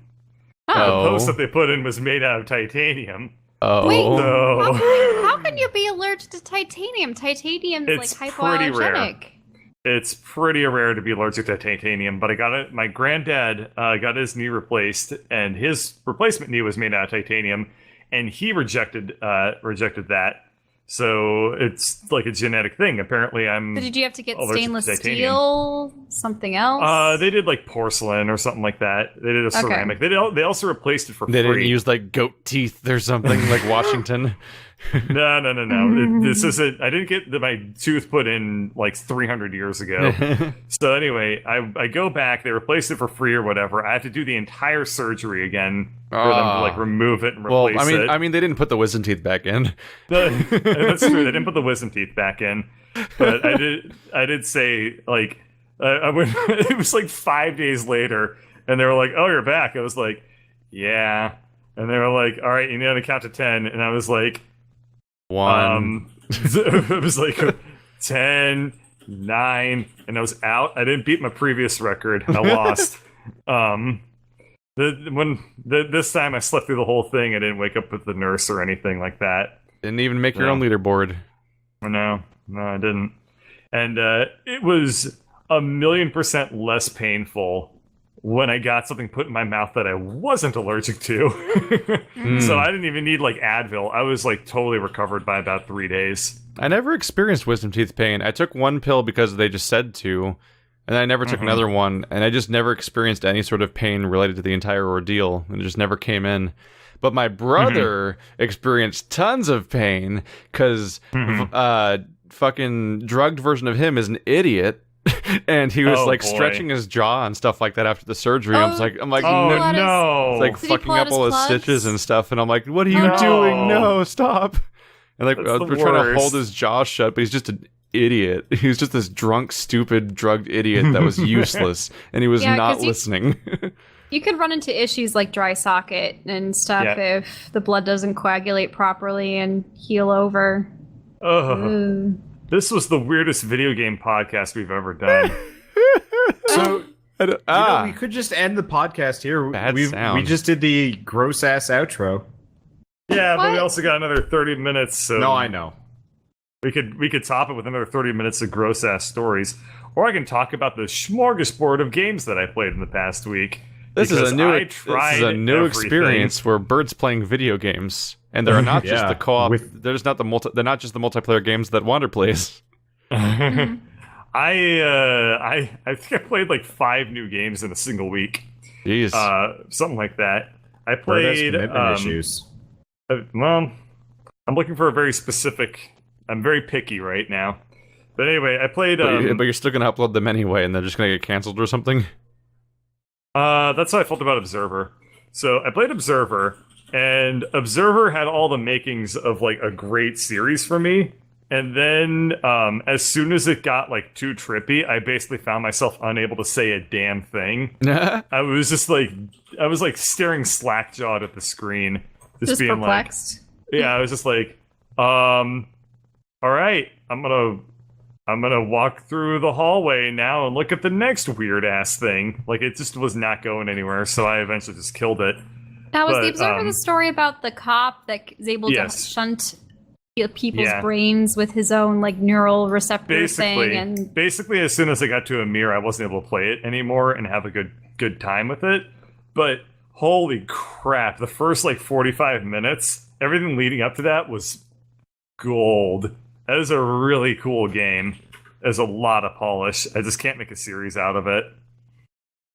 My audience just didn't give a shit about it. Like, I've had 2 people. I feel haven't like, gotten why- any views either. Nobody likes Observer. I was actually kind of super disappointed because I was like, oh, I want to play more of this, and like, so you couldn't commentate for that section. That was where I started to shine, but that was episode 3 for me, and like nobody gave Yeah. a shit.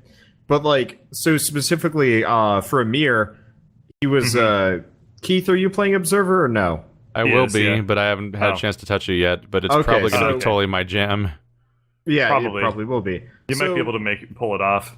Mild spoilers, probably not a big deal, but you're going through a I'm guide. just going to take my headphones out. Okay. All right, that works. Yeah, so I don't really know if this is actually going to spoil it for him, but Not really. so you're going through Amir's mind, and he is a prisoner for quite some time, and as part of it, the shower is a consistent theme, and because everything's just been dirty, grimy this entire game, I effectively just kind of snap and I just start yelling unclean over and over and over as I'm like charging blindly for the shower, giving no shits about like the meaning or any of this Yeah. stuff, and I'm just like unclean, and I'm like sprinting into it. My Observer was series amazing. was like much the same way, where I had the most fun at that game, just like not taking it seriously, and like talking to all the neighbors was the funniest experience I've ever done. There was I this one kept section ringing- where there's this in-game video game, right? It's like the spider Yeah. game. Yeah. So as soon as we launched into that, I did this bit where I pretended that Daniel was a Let's Player. So I just started having him in the cyberpunk voice, like Let's playing the video game inside the game. And no one's going to see it because no one's watching these videos, and I'm so proud of them. But nobody gives a shit about Observer. now, what's your standards for like no one? Like, what number threshold is a no one who's watching this series? Usually if a series opens and the first video gets about 200 views, then I consider it like a success. The first one in this series got 40, which is really bad. That's a very low number for what I usually look for when I when I start a series. Yeah. The second video is already half of that. It's like, oh come on, this is gold. This is such good videos, but no one cares about the game, so no one's gonna watch it. Really surprised the hell out of me. You want to summon Keith back? Probably. Yeah, I guess so. But yeah, it's a game that just there's no audience for it. It's weird. Is it because it wasn't a well advertised game to begin with? No, it was it wasn't. really only on Steam. This game has absolutely no hype behind it. And it doesn't present itself very well. It's very grimy, it's very dark, it's not colorful. It's visually polished and incredibly uninteresting to look at. The biggest problem is that there's like 2 models of people in the entire game. Yeah. Oh. Like, I played for like 3 hours before I saw... Or not 3 hours. I played for an hour before I saw the 3rd model of a human being. And I was like, ugh, this is not visually gonna grab anybody. Does Observer have horror aspects? Yes, it's a horror game. Was there any combat, or were you just supposed to navigate without weapons? I don't know. There might be more combat, but the parts that I played, there was no combat. As far as I know, there is no combat in the game. I don't think there is. The entire point of it is it's a cerebral experience, which I appreciate. I don't like horror games where you're like, well, I do and I don't. I like horror games where you fight stuff, but it has to be the right kind of horror game. Otherwise, it just ends up being boring. I hate the feeling of helplessness. Yeah, you get that a lot in this game. I mean, their last game was a game where you walk around in a mansion and look at weird paintings. Yeah, that was Layers of Fear. Yep. Oh.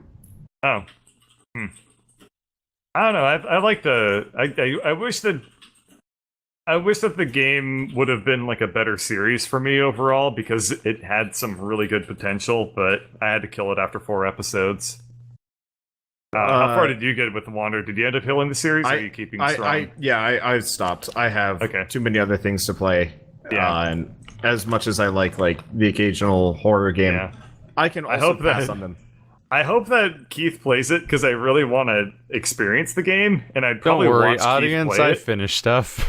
I'd watch Keith play it, but I don't think that I would take the time to actually play it myself at this point. So the sad, amusing part for me is I decided instead of Observer, I picked up Cat Quest, which is good, sort of. Cat Quest, or the Quest of Cats. It's it looks like Wretcheteer. It looks like the exact same game as Wretcheteer to me, except for the shopkeeper aspects. But everything else looks exactly like Wretcheteer. I was editing videos or doing something on the side, and I was just looking back at Wander at one point, because just all the cat puns were even too much for me and my word pun. Her humor consists cat mostly puns? Of bad puns anyway. Yeah, the entire game is a cat pun, more or less. They go like, wow, I'm going to buy this game. You averted a catastrophe. Oh today. No, maybe I'm going to pass. Catastrophe, aka the cat pun. Because you noticed it's a mobile port bird? No, I heard catastrophe and I was like, that is a little too low key for me. As a very low-hanging fruit as far as puns go. I mean, like, it's the strawberry of low-hanging fruit. Yeah, this there is a muting today. These fruit are underground. Like these are potatoes. That's what strawberries are. Are they underground? No, they're not. I've seen wild strawberries. They grow underground. I thought strawberries were root fruits. No, Keith, do you go outside ever? I don't farm strawberries. You should start. It's fun. Strawberries are delicious.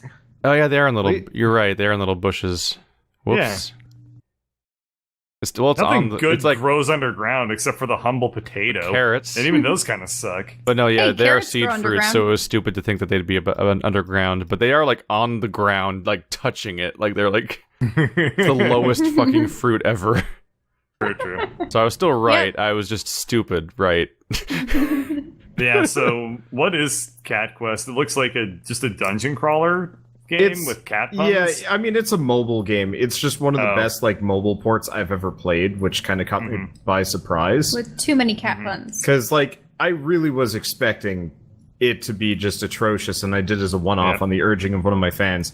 And then it turned out to actually like not be half bad. It's got like it's got kind of the same appeal as like the old school Zelda games combat-wise.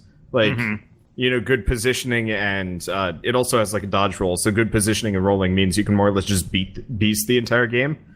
So I've just been kind of on a personal mission to wreck things as much as possible, and the puns actually kind of keep it fresh, despite the fact that, you know, it's objectively terrible. Isn't there some weird lore like there was a cat clan with dragon blood? Oh yeah, no, it's the plot is a rip off of God. Skyrim. It is. At what point does this just become the Warriors books? Yeah. Wait, do they have some weird blood in them too? Well, I just mean like all the Warriors books are just cats. It's just there's books about cat tribes. Yeah, but this one they actually wear armor and are blacksmiths and guards, and there's a king that's a lion and stuff. So yeah, who speaks? Oh, that makes sense. The king has kind of like a street dialect, which is really bizarre. Really? What? Yeah, so that doesn't make sense. he uses like nothing but He's slang. got that and I'm lion just like, swagger. yeah, How'd I you like don't that Fallout know- 3 picture I sent you, Bird? I don't know how to like react to half the shit that Oh. happens in the game. I'm just like, I keep getting caught off I'm guard. not by a either, like, furry, Keith. I'm not a dumb shit. furry. I've just been sending Bird shit ever since the stupid EDF conversation about furries because I have stupid shit I've found. One amazing one is like, it's the beginning of Fallout 3 where Liam Neeson's all like, your mother would have been so proud looking down to you as a baby, but instead it's like, oh, that was Liam Neeson. I always forget that. yeah, but he's got like gray, like split down the middle anime hair that goes down to your cheeks and stuff, like that length anime hair. And then his entire head is he's just like a fox wolf man thing. Like, it's just a horrifying mod for Fallout 3 that replaces the character with furries. And I'm like, here you go. Yeah, he sends it to me. This is yours now. Well, you said that you said I returned observer, and my response was, your mother would have been so proud in the form of that image. And it's just a horrible, horrible picture. Yeah, so the other games I've been playing, I played Ken Follett's of Pillars of the Earth, which is it's interesting. Again, What it's is a it? game. Because like they sent me a key for it, and I'm just like, It's a point-and-click adventure game. It's a point-and-click Okay. adventure game, but it's set in the most like it's also a historical novel, and it's I have posted it in the chat. incredibly well written. It's very well written. It's so well written that I respect it too much to play it. Because I was trying to make fun of it. I mean, it's one thing to make fun of like a medieval fantasy world where it's like, ha, your elves are stupid. It's another thing to make fun of a medieval fantasy world when it's like, ha, you're giving birth in the middle of the woods. Yeah, the game actually opens up with a woman who is clearly super hyper pregnant and is walking through the woods with her family in the snow, trying to get the next village so the dad can find work so they can actually support their family. It's like it's the least joke worthy situation ever. I know the writing is so humble and the characters are so lovable that it's like I can't make fun of this. It's It would be too like- good. it'd be like trying to make fun of Banner Saga. Yeah. Oh, Yeah. I can make fun of. I have a vector for making fun of Banner Saga if we want to talk about that. Sure. Do you have to make Well- fun of the games you play, or Yes. is that just Bird the style does. that? Yes, does it's the only by thing people nature. will watch if I do. Nah. If I don't make fun of the games, then people won't watch it. This is a thing I've learned. And Weird that now you that I've mentioned capitalized on it, my channel is exploding. So It's weird that you'd mentioned Banner Saga. So I was literally rearing up to talk about like how I did my first unboxing on the channel basically, because I got my indie box because they contacted me about sending me a box, and I was like, if you send it to me, I'm just going to be honest. And they called my bluff, and they actually sent it to me. So I'm like, I guess I'll unbox this. And Okay. so what they do is they do special editions of indie games. So you can get Yeah, a they box offered special one for- edition. Yeah. They offered me one for Hollow Knight, and then I didn't find the email until like 2 months later. I'm like, shit. Oh no! That's sold out Aw. too. Like it's gone Yeah. forever. They What are. would it have come with? If I were to judge it based figurines on and Hollow cool Knight, stuff. if I were to judge it based on the Banner Saga Collector's Edition, they're not of high quality. So if all you want is a box that has a game disc, like a DRM free actual old school CD-ROM or DVD-ROM, like playable game disc of a video game, you get that, and you get a soundtrack. So those two things are good. They did that part right. It's in a box, like a proper Xbox One / PS4 style, like the new boxes that are like shorter now than they used to be. But yeah, you get a proper video game box. So if that's all you want, then you get that. The collector's edition, though, it was like a big old box that was shaped. It looked like a book. It was made to look like a tome, because in Banner Saga there's that one Varl that's writing the entire story into his book the entire time. And so you open it up and you find out that the majority of the box is taken up by plastic casing to make the little figurines sit in place. And the figurine is a 2-part bust. One is a pedestal and one is the actual like statue part of a Varl character that is like the story writer person in the game. So it's just a bust of him, like no arms. Like it's one of those busts where like even the arms are like chopped off, so it's just like a head and sort of a torso. Yeah. But it's like spongy, rubbery, like squeak toy material. Yeah. And the two fit together. The two fit together via like an O-ring, like lock thing where you have to like a plumbing fixture. Like that thing where like one of them has like a plug and the other one has a hole and you have to fit them together. But like they're so squishy and rubbery that like I passed it between all of my roommates one by one to see if any of them could get them to stick together, and no one could. Because like literally like you try to push them together and they both give, so neither of them will latch around the other one because the whole thing's just bending and flexing when you're trying to put it on. But like the figurine itself kind of just looks bad. It's rubbery and cheap, and you can see all the brush strokes of like the hastily done like let's paint the texture on this figurine stuff that was done in some factory somewhere. The figurine, the base of the thing is supposed to have like the intricate drawings that go on the giant stones you see everywhere in Banner Saga, but it's like really smeary and like it looks like somebody like tried to make something in Play-Doh and then like used a little like they used like a paper clip to like carve etchings into it, and then it got smeared because someone squeezed it a little bit. Like that's what it looks like, is like the etchings are kind of fading away and losing detail already. And like it's just it really just seems like it would be like a dog chew toy if it wasn't probably toxic for them. So like really as far as I can like, so like as a collector's edition, this seems like a pretty pitiful offering. As a boxed copy of a non-DRM thing, it's like that's kind of cool, I guess. But then you have to deal with the fact that like they're going to send a Hollow Knight one, right? The Hollow Knight one. I looked at their Reddit and people were complaining because the Hollow Knight got a major update after that was sent out. So like the problem with going back to physical media for any reason other than just collectors, like if you're planning on actually playing it, you're playing a fixed in time version of the game. So like when all this new stuff comes out, you don't get any of it. Oh, that sucks. Because you're playing a disc version. They send you a Steam version.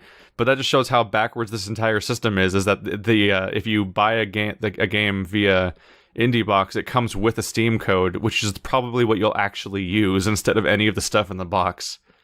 Otherwise, you're like, look, I have a disc with a soundtrack, and I have a manual. Isn't that like novel? I have a manual for a digital video game, and that's like at best, at best, all I can come up with for a value of this thing would just be that like it comes with a manual and a soundtrack. Wow. But they're kind of expensive. I mean, I think there's better vectors to get to acquire these things. So like it only really has value for like people to just have a lot of money and they just want to fill their shelf space with indie games, but just the general concept of indie games, because it's like a loot crate thing where you have to subscribe to it. Like you subscribe to it and then you just get some indie game that they chose for that month that you had no part in and didn't necessarily know about in advance. Unless you're checking their website constantly, but even then you'd have to like unsubscribe every month they don't have something you want and resubscribe over and over again, because like it's such it's something that begs to be a storefront as opposed to a subscription service.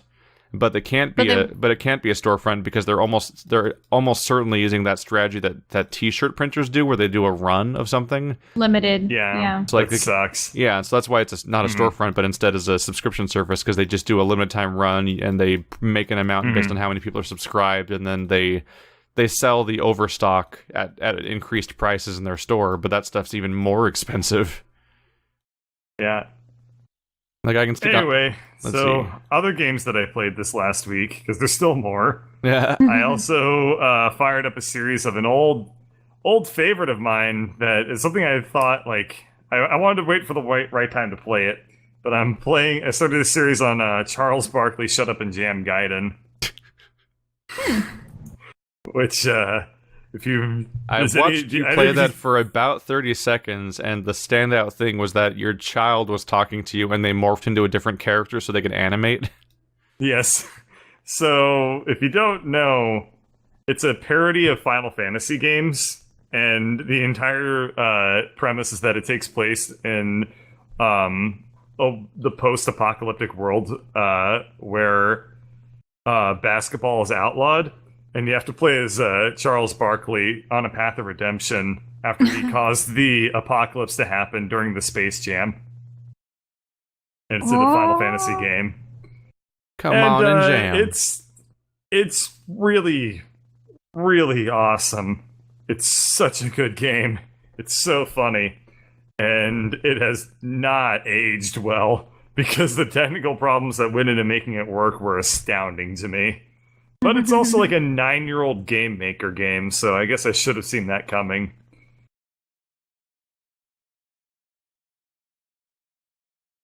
So yeah, I think that pretty much wraps up all the games that I've played. You just have to kind of watch a little bit of Charles Barkley to understand what makes it so great. But by premise alone, it's like, this sounds like a bizarre something choice. that somebody would come up. And it sounds like something that somebody would come up with when they're in the middle of like a fever dream. Is Charles Barkley a real individual? Yes, Charles. All of the characters in the game are 90s basketball stars. Oh. So Charles Barkley is the main character. The main nemesis of the game is Michael Jordan, and you have to go on a quest with LeBron James, his great grandson. No, LeBron James. His great grandson, to like redeem Charles Barkley for the sin that he committed when he caused the apocalypse by slam dunking too hard. I am not making up a single detail of anything I just said, by the way. Yep. It's 100% a factual description of the plot. I wonder how many other games featured like actors or sports stars that were just none of them blown out of proportion. None of them in this manner. I don't think you can sell that. Yeah, like I don't think they can sell Shaq Charles Fu? Barkley's. Oh well, that was like a product tie-in where the product was just Shaq. Yeah, but he's still like, I think he is a post-apocalyptic warrior in that game. Oh, maybe. Mm-hmm. Also, they also made Shaq Fu a Legend Reborn, which is that's amazing. That's a What real the hell thing. is this? They made a sequel to Shaq Fu? Yeah, it's coming out for the Switch. What? Oh my god. Oh my god, I want to play that. Like in Shaq Fu, you play as Shaquille O'Neal and fight demons in the post-apocalypse and stuff like that. So like, oh, okay. It's basically like that. People have made official products that are like this. People are saying there's one for 50 Cent. Yeah, but 50 Cent 50 Cent Blood on the Sand. Blood on the Sand is an amazing entry. Yeah. Because that was supposed to be like, the entire thing is like a grudge match over like some dude stealing like a diamond you liked or something like that. Like, it's just like... What? Oh, the promo art for Shaq Fu, A Legend Reborn. What? What is this? Oh my god. Oh my god, I need to buy a Switch. Holy shit, that's actually like... really cool looking. So it's Shaq... It looks like they hired the Kung Fu? Street Fighter guys to like just... It looks It's a lot so- like Street Fighter 4. It looks a lot like Holy Street Fighter 4. Yeah, man, this game Gosh, looks his really good. proportions. His proportions are the best part of it. I feel like we should do like a Shaq Holy Fu race. shit. Yeah, we should do... that would be great. There has to be video games made out there That'll for work The out Rock, just as right? well as our previous attempt at a Sonic Adventure race. Yeah, well, that was a bit terrible mistake. Look at Yeah, well, that Shaquille O'Neal's game was a trapezious muscles. Well, the game was Oh. supposed to be bad. We didn't anticipate being Wander's that bad. disabilities. Oh, that's right. He wasn't able to, like, Every make it to video the game we first play level. has to go through the Wander check of whether or not he can biologically handle playing it. Yeah, I got That's so right. sick playing that. It was awful. Wait, We played biologically- one level and he was already He gets sick. nauseated So- really easily. Yeah, Sonic Adventure DX on the PC. Mhm. I don't know what it was, but the combination of all of its technical horrors more or Yeah. less made it completely barftastic. I'm Yep. trying to think of if I've ever encountered a game that made me feel sick. Never. I know that they always have those warnings, All right. especially on the old discs, about, be wary that you can experience seizures playing these. And this was on that's not Knights of the Old that's, Republic. That's, and I'm going. That comes down to whether or not you're epileptic. Yeah, that's true. That's just people who can't watch flashing lights ever, forever. Period. Which is why video games often don't do those anymore. But a lot of YouTubers never got the hint, because a lot of YouTubers will, for their jokes, will have like a flashing light on their whole screen. I'm like, why though? Yeah, that's so mean. I will never do like. Also, epileptic Shaq Fu things. Legend Reborn is being developed by a company called Big D's. Oh my god. BIGDEEZ. Actually, it was really hilarious when we were playing Guild Wars 2 the other night and doing some personal story stuff, and Wander had turned Tremors off, like for camera shake, but I think the movie. The screens wigged out when we were having like mini tremors, and I'm like, I've never experienced this before in this game. This is weird. Like the camera was just all over the place. China, mother to 1,000 heroes, but prophecy tells of one Chinese warrior that outshines all others, an orphan boy raised by a peasant trained by a master. He will fight powerful adversaries all over the planet and eventually save the whole friggin' world. Oh boy. What? Oh my is the backstory God. for Shaquille O'Neal's game. I've never wanted to play a new game more than I want to play Shaq That Fu is hilarious. sequel. Chinese warrior Shaquille O'Neal.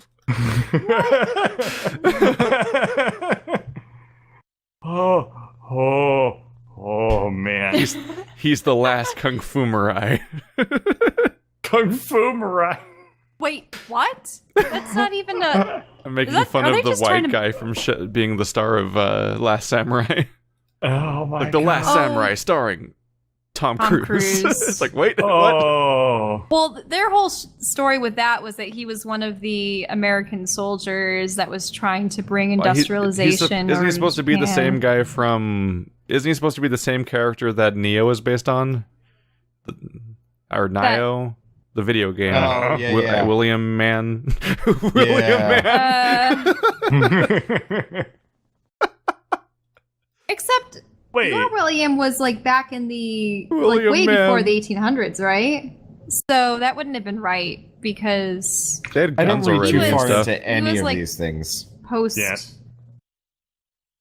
William Civil Adams. War. Oh man. So, do you guys mind a topic change? What? Sure. This will probably The be the last thing we BioWare get a came chance out to talk today about. saying they're going to they're not going to be developing Mass Effect Andromeda anymore. No more fixes, no more patches, no DLC, no nothing. They're just done hot with dropping it. they're Damn. just hot dropping it. Yep, It's probably for the best. Yeah. probably. But They like, probably shouldn't make sequels either. I was reading the press release and then the discussions about it, and people were like laundry listing just major game breaking bugs and plot holes that Yep. I'd never even heard of, and I was just like, they Yep. really just didn't finish that game. No. And My so favorite the part only- is if you're nice to Jol even once in the entire game, he takes you to his family home and then straight to his bedroom and tries to fuck you. Huh. And he's bisexual now, so it'll happen to every player. And it's like, this is really awkward because I did not come on to you, and this is happening. And I'm like, what? I did not progress any sort of loyal romance like series of conversations, but here we are. For me, I guess I bring this up because most recently No Man's Sky updated again, and we were big on talking about that. And I'm actually like feeling pretty positive about that because they're actually still developing in the game and making it better. And it's just fascinating watching like Mass Effect, which was kind of unassailable for years, as like the bastions of like the pinnacles of gaming. It's a and stuff franchise like where that. literally every sequel was heavily criticized, and the original game was heavily criticized. It's just Yeah, now but, they like- made an objectively bad product. Yeah, but like, everybody was super hyped for this, and it comes out and it's just like, well, this is just a turd.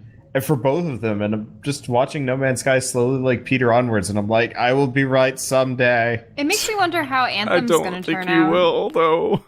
It's better. Yeah, I mean, you like the original No Man's Sky too, though. I liked it because I You could already just shut liked off. it. Yeah, That's true. You also have a constant defense of games of being like, it's a game I literally don't pay attention to. And like, okay, I mean, sure. It's up there with, like, it's better with friends. I'm like, yeah, all games are. Well, there are some games that, like, absolutely should be played with friends, though. Like, take EDF, for example. It's fun on its own, but, like, if it weren't for you guys, I probably would have never played that much. Getting downed and stuff like that in EDF is miserable. Well, part of it is playing solo cranks the difficulty down. Like, so when we're playing EDF together, all the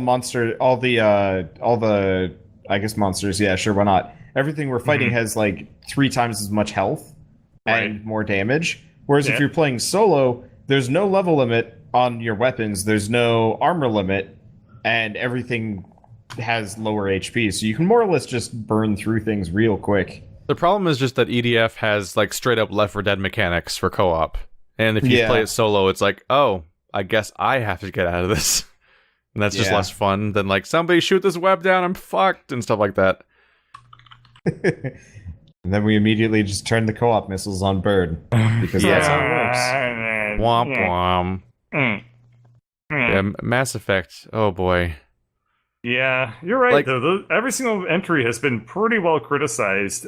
Mass Effect, like... I did not hear anything but praise for 2, and that pissed me off because I didn't like 2. Something about, like, just the spirit of the game, like, Mass helps Effect it carry on, despite the fact that, in retrospect, if you look at it, like, it's so flawed. Mass Effect 2 was the game...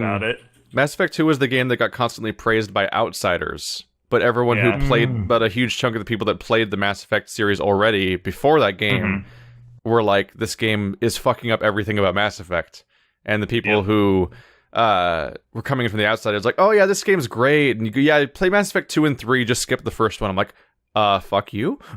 That's my favorite. To be fair, like Mass Effect 2 had a amazing ad campaign behind it. Mass Effect 1 is like it's like one of my favorite games of all time. And I'm like, everyone's like, yeah, just skip that one. Just start with 2. I'm like, no, that's not okay. But the best case scenario for Mass Effect, because I know EA is going to make more of it sooner or later, they're going to revive it. The best case scenario is that they just don't make a sequel to Andromeda, and we can just pretend it never happened. Because it's literally in a different universe. We never have to acknowledge it ever again. Because Andromeda 2 would be a disaster, because there's nothing to build on. There's nothing to build on. The story I finished the game, the story went nowhere. Like, there's no interesting ideas really posed by it. The villain is literally just... the Reapers again. They're just another alien race that takes genetic material from its foes and destroys them so that it can improve itself. And I'm like, how the fuck did you go to a different universe and make the same story again? That defeats the entire point of even bothering to do that. It's like how I had a huge rant in Andromeda during an episode at one point because I encountered a mushroom and I scanned it and the description told me how much it's totally not a mushroom, and I'm like, this is what the entire game did. This is a metaphor, a microcosm of the entire game is doing the same crap from the last game all the way down to the plot points, but shittier and more boring and more derivative and more uninspired and more badly paced and spread out. But calling it different and new. No one can shut up about how it's a brave new world and everything's so different, but not only is it just the same races as before, plus 1, but also all the races are more boring and the same, because the game has Solarians, Turians, Krogans, and humans, but what it really means is it has humans and Krogans. Because the Solarians and Asari and Turians are just humans now that look different. They don't behave any differently. No one even acknowledges that Solarians only live for 40 years. That's just not even a topic of conversation. Like, Asari don't have any weird mind-melding things going on. Like, they don't even acknowledge it. It's like as if Vulcans... It'd be like as if you watch Star Trek and Vulcans and Klingons were completely indistinct from humans. Which, if you're talking about, like, race relations in real life, like, that's an ideal situation. But for a fictional universe, it's boring as shit. And it's like, so all the game did was copy-paste the old game and be more boring at it, and then keep calling it and relentlessly call it new over and over again. It's so... it's just distressing. I think it ties back into the whole no one really wanting to take risks anymore. They figure that it's a safe bet just to try to rehash what they already have established as successful. Risks are scary. Like, I kind of understand it, but... Yep. It's not even just that, it's that EA is a terrible, terrible company, and they're directly responsible for this nightmare in a way that isn't usually entirely true. Like, people love to blame publishers for what goes wrong in development all the time, and it's often not really true. But in this case, it more or less is, because they mandated a sequel that nobody wanted to make, put a company on, made a sub company, and designed them to be the ones to do it. They weren't prepared for doing it. They made them force them via mandate to make the game in an engine not made for RPGs in the first place. And then when the project kept falling apart, they just kept forcing it to continue instead of canceling it when they should have years ago. And they kept just throwing more resources at it and keep giving it deadlines, and then eventually just had to come out. So at some point, you're so focused on just making a game that runs at all and even plays that you're slashing every ambition you ever had about the project. You're removing all the features from it, and at some point, you're like, "Oh shit, we need a story," and so you just hastily construct a universe and story later in the development because it has to have one. It's an RPG, but like you've been working so long on making the game even run that like and the whole thing's a disaster. Like it's just going to be boring. And so it stinks of every single publisher mandated sequel we've had, where like Gears of War 4 was like, we're not going to have, everything's different now. Marcus already defeated the Locust. It's all over now. But then midway through the campaign, because the robots are so boring that you're fighting, they give up and bring back the Locust and Marcus. And like everybody knows, like Halo had like the most famous, Halo has one of the best sets of enemies ever designed for a shooter. Like, they're iconic and they're perfect. And then they made a fourth game after the whole War of the Covenant was over, and they're like, robot monsters? And it's the most boring game ever because they were required to make a sequel under a deadline without having ideas of how to fill it out. And there's the same thing again. Like, they're like, make a sequel to this thing. You have no time to actually, like, dream about what it should be. And so it's just going to be a game that doesn't consist of dreams. It consists of checklists and stuff that had to be made so that a product could be shipped at a deadline. And it's just, boy, oh boy, that's not how science fiction should live. Yeah, because you're trying to like pioneer new concepts and such, and having a new IP I think would be more beneficial, and working around that than trying to expand upon one where... That's the problem, though. They can't make a new IP because they don't have ideas. Like, the sequel didn't happen... that's the problem, is video games are supposed to happen when somebody has an idea. Either a story or a series of mechanics they want to expand on, and that's going to be the point of making a sequel. But that's not how this happens. What happens is basically the publisher commissions a sequel by this date. Here's your time limit, here's your resources, make it happen. And so if you don't have ideas, too bad. You still have to make the game based on no ideas. And that's how you get these incredibly garbage products that shouldn't exist. That's how work for hire works. Halo 4 was so boring, it was the first Halo game I haven't even beaten. Because I was like, I can't. I've loved every game so far, and I can't. There's a Halo 5. Oh! Halo 1, 2, 3, ODST, Reach, 4, 5. And I played all the way up until the first two missions of 4, and I'm like, I can't. This isn't Halo anymore. It's just some really boring government, like, I almost said government mandate, publisher mandate product that just shouldn't exist. No, government mandate. Government mandate. The United States orders more Halo. Now, you will make a video game to the glory of America. I don't know why it's German, but there you go. Now, let me get this straight. Like, to whom are all, like, the funds and the money going to? Is it the publisher, and then they redistribute it to the company that makes it? Because I don't see why a company would just want to break away from a publisher, create a game that they want to make, and then find one that, sure, like, they might not have the clout that EA does, but if they can... publishers absorb the risk, more or less. Right. Like, right now... Eidos Montreal, I think is the name of the company, are the people that make Hitman, and they made Hitman, this season pass Hitman that came out under the umbrella of Square Enix. Now they're making the next Hitman on their own because they were basically fired from Square Enix for the last one not going well. Now they have a specific budget that is their own money and so on, and like if they don't make a game that is properly successful, they don't have a company anymore, and they have to fire everybody.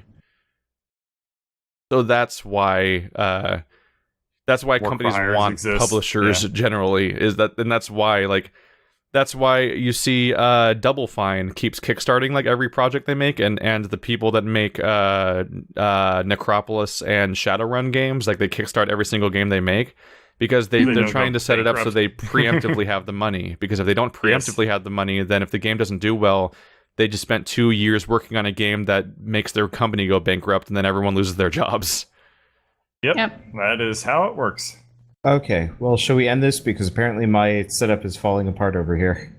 Oh, That's okay. fine. Yeah, I gotta put the brakes on because apparently my audio is destroying itself. Hooray! Yeah, it's for a brand new game designer. Start small. There you go. There's the answer. Yeah. Do not. If you don't know how to make a game successful, do not just make your own project and put all your money into it.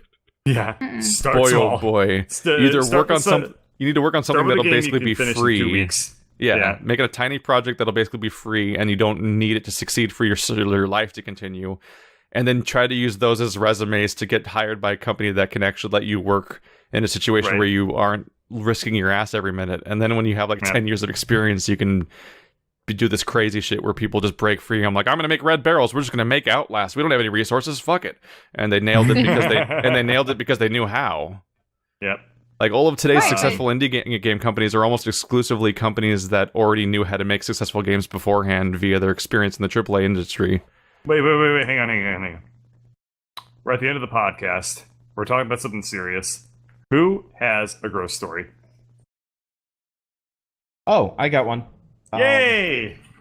So my mother was in town visiting, and so my mother likes hiking, so I took her out on a nature trail thing. Oh, I know what you're gonna say. And so I'd say halfway through, we come across flowers and bugs everywhere. We don't need to hear the details about this. Listen, Shell doesn't like other people finishing stories. She's going to tell you guys about every flower and tree we found. But so we find a giant wet turd in the middle of the path. And there are butterflies all about it. All over it. And it was fascinating because I didn't know butterflies really go for shit, but they did. And so we walk up on them in an effectively cloud of butterflies. It would have been pretty if they weren't, standing in shit seconds before. And then they start landing on us, and then we have shitty butterfly footprints all over us. But then the turd was moving. Yeah, there were also dung beetles. And they were starting to roll little balls out of it. Shitty butterflies. Yeah. Well, and the one butterfly, it wouldn't get off my hand. Oh yeah, she was being like nibbled on by a butterfly. Like the butterfly proboscises, when they're like dabbing it all over your skin, just feels like a clammy wet needle or something. But they're not needling you; they're just sort of like lightly tapping you. And then I had to run away from them because they wouldn't stop landing on me. I guess I got what I expected. And ask and you shall receive type of thing. Also, I was listening to this entire story while watching the video you sent me, Bird, so this has been a very weird few minutes. Hey, somebody told me to send you that. You sent me Furry Force from College Humor. Somebody told me to send you that as a revenge for all the furry stuff you've been sending me. Anyway, this arms race can only end poorly for us. If you have any questions for Four Nerds... Oh, we didn't do any questions. Whoops. We haven't done any questions for like 3 podcasts, so... It's too late. My setup has been breaking for the past 10 minutes. I'm like trying to steer us towards an end. Sorry. Yeah, it's fine. Anyway, if you have questions, send them to fournerds@gmail.com, and we'll probably read them eventually. We should probably catch up on our backlog. I'm sure we have a ton of questions now. We'll probably just have another Q&A episode at some point where we just burn through them again. Yay. It worked out well. But yeah, cool. Oh so no. Thanks for watching, everybody. The Megazord. What?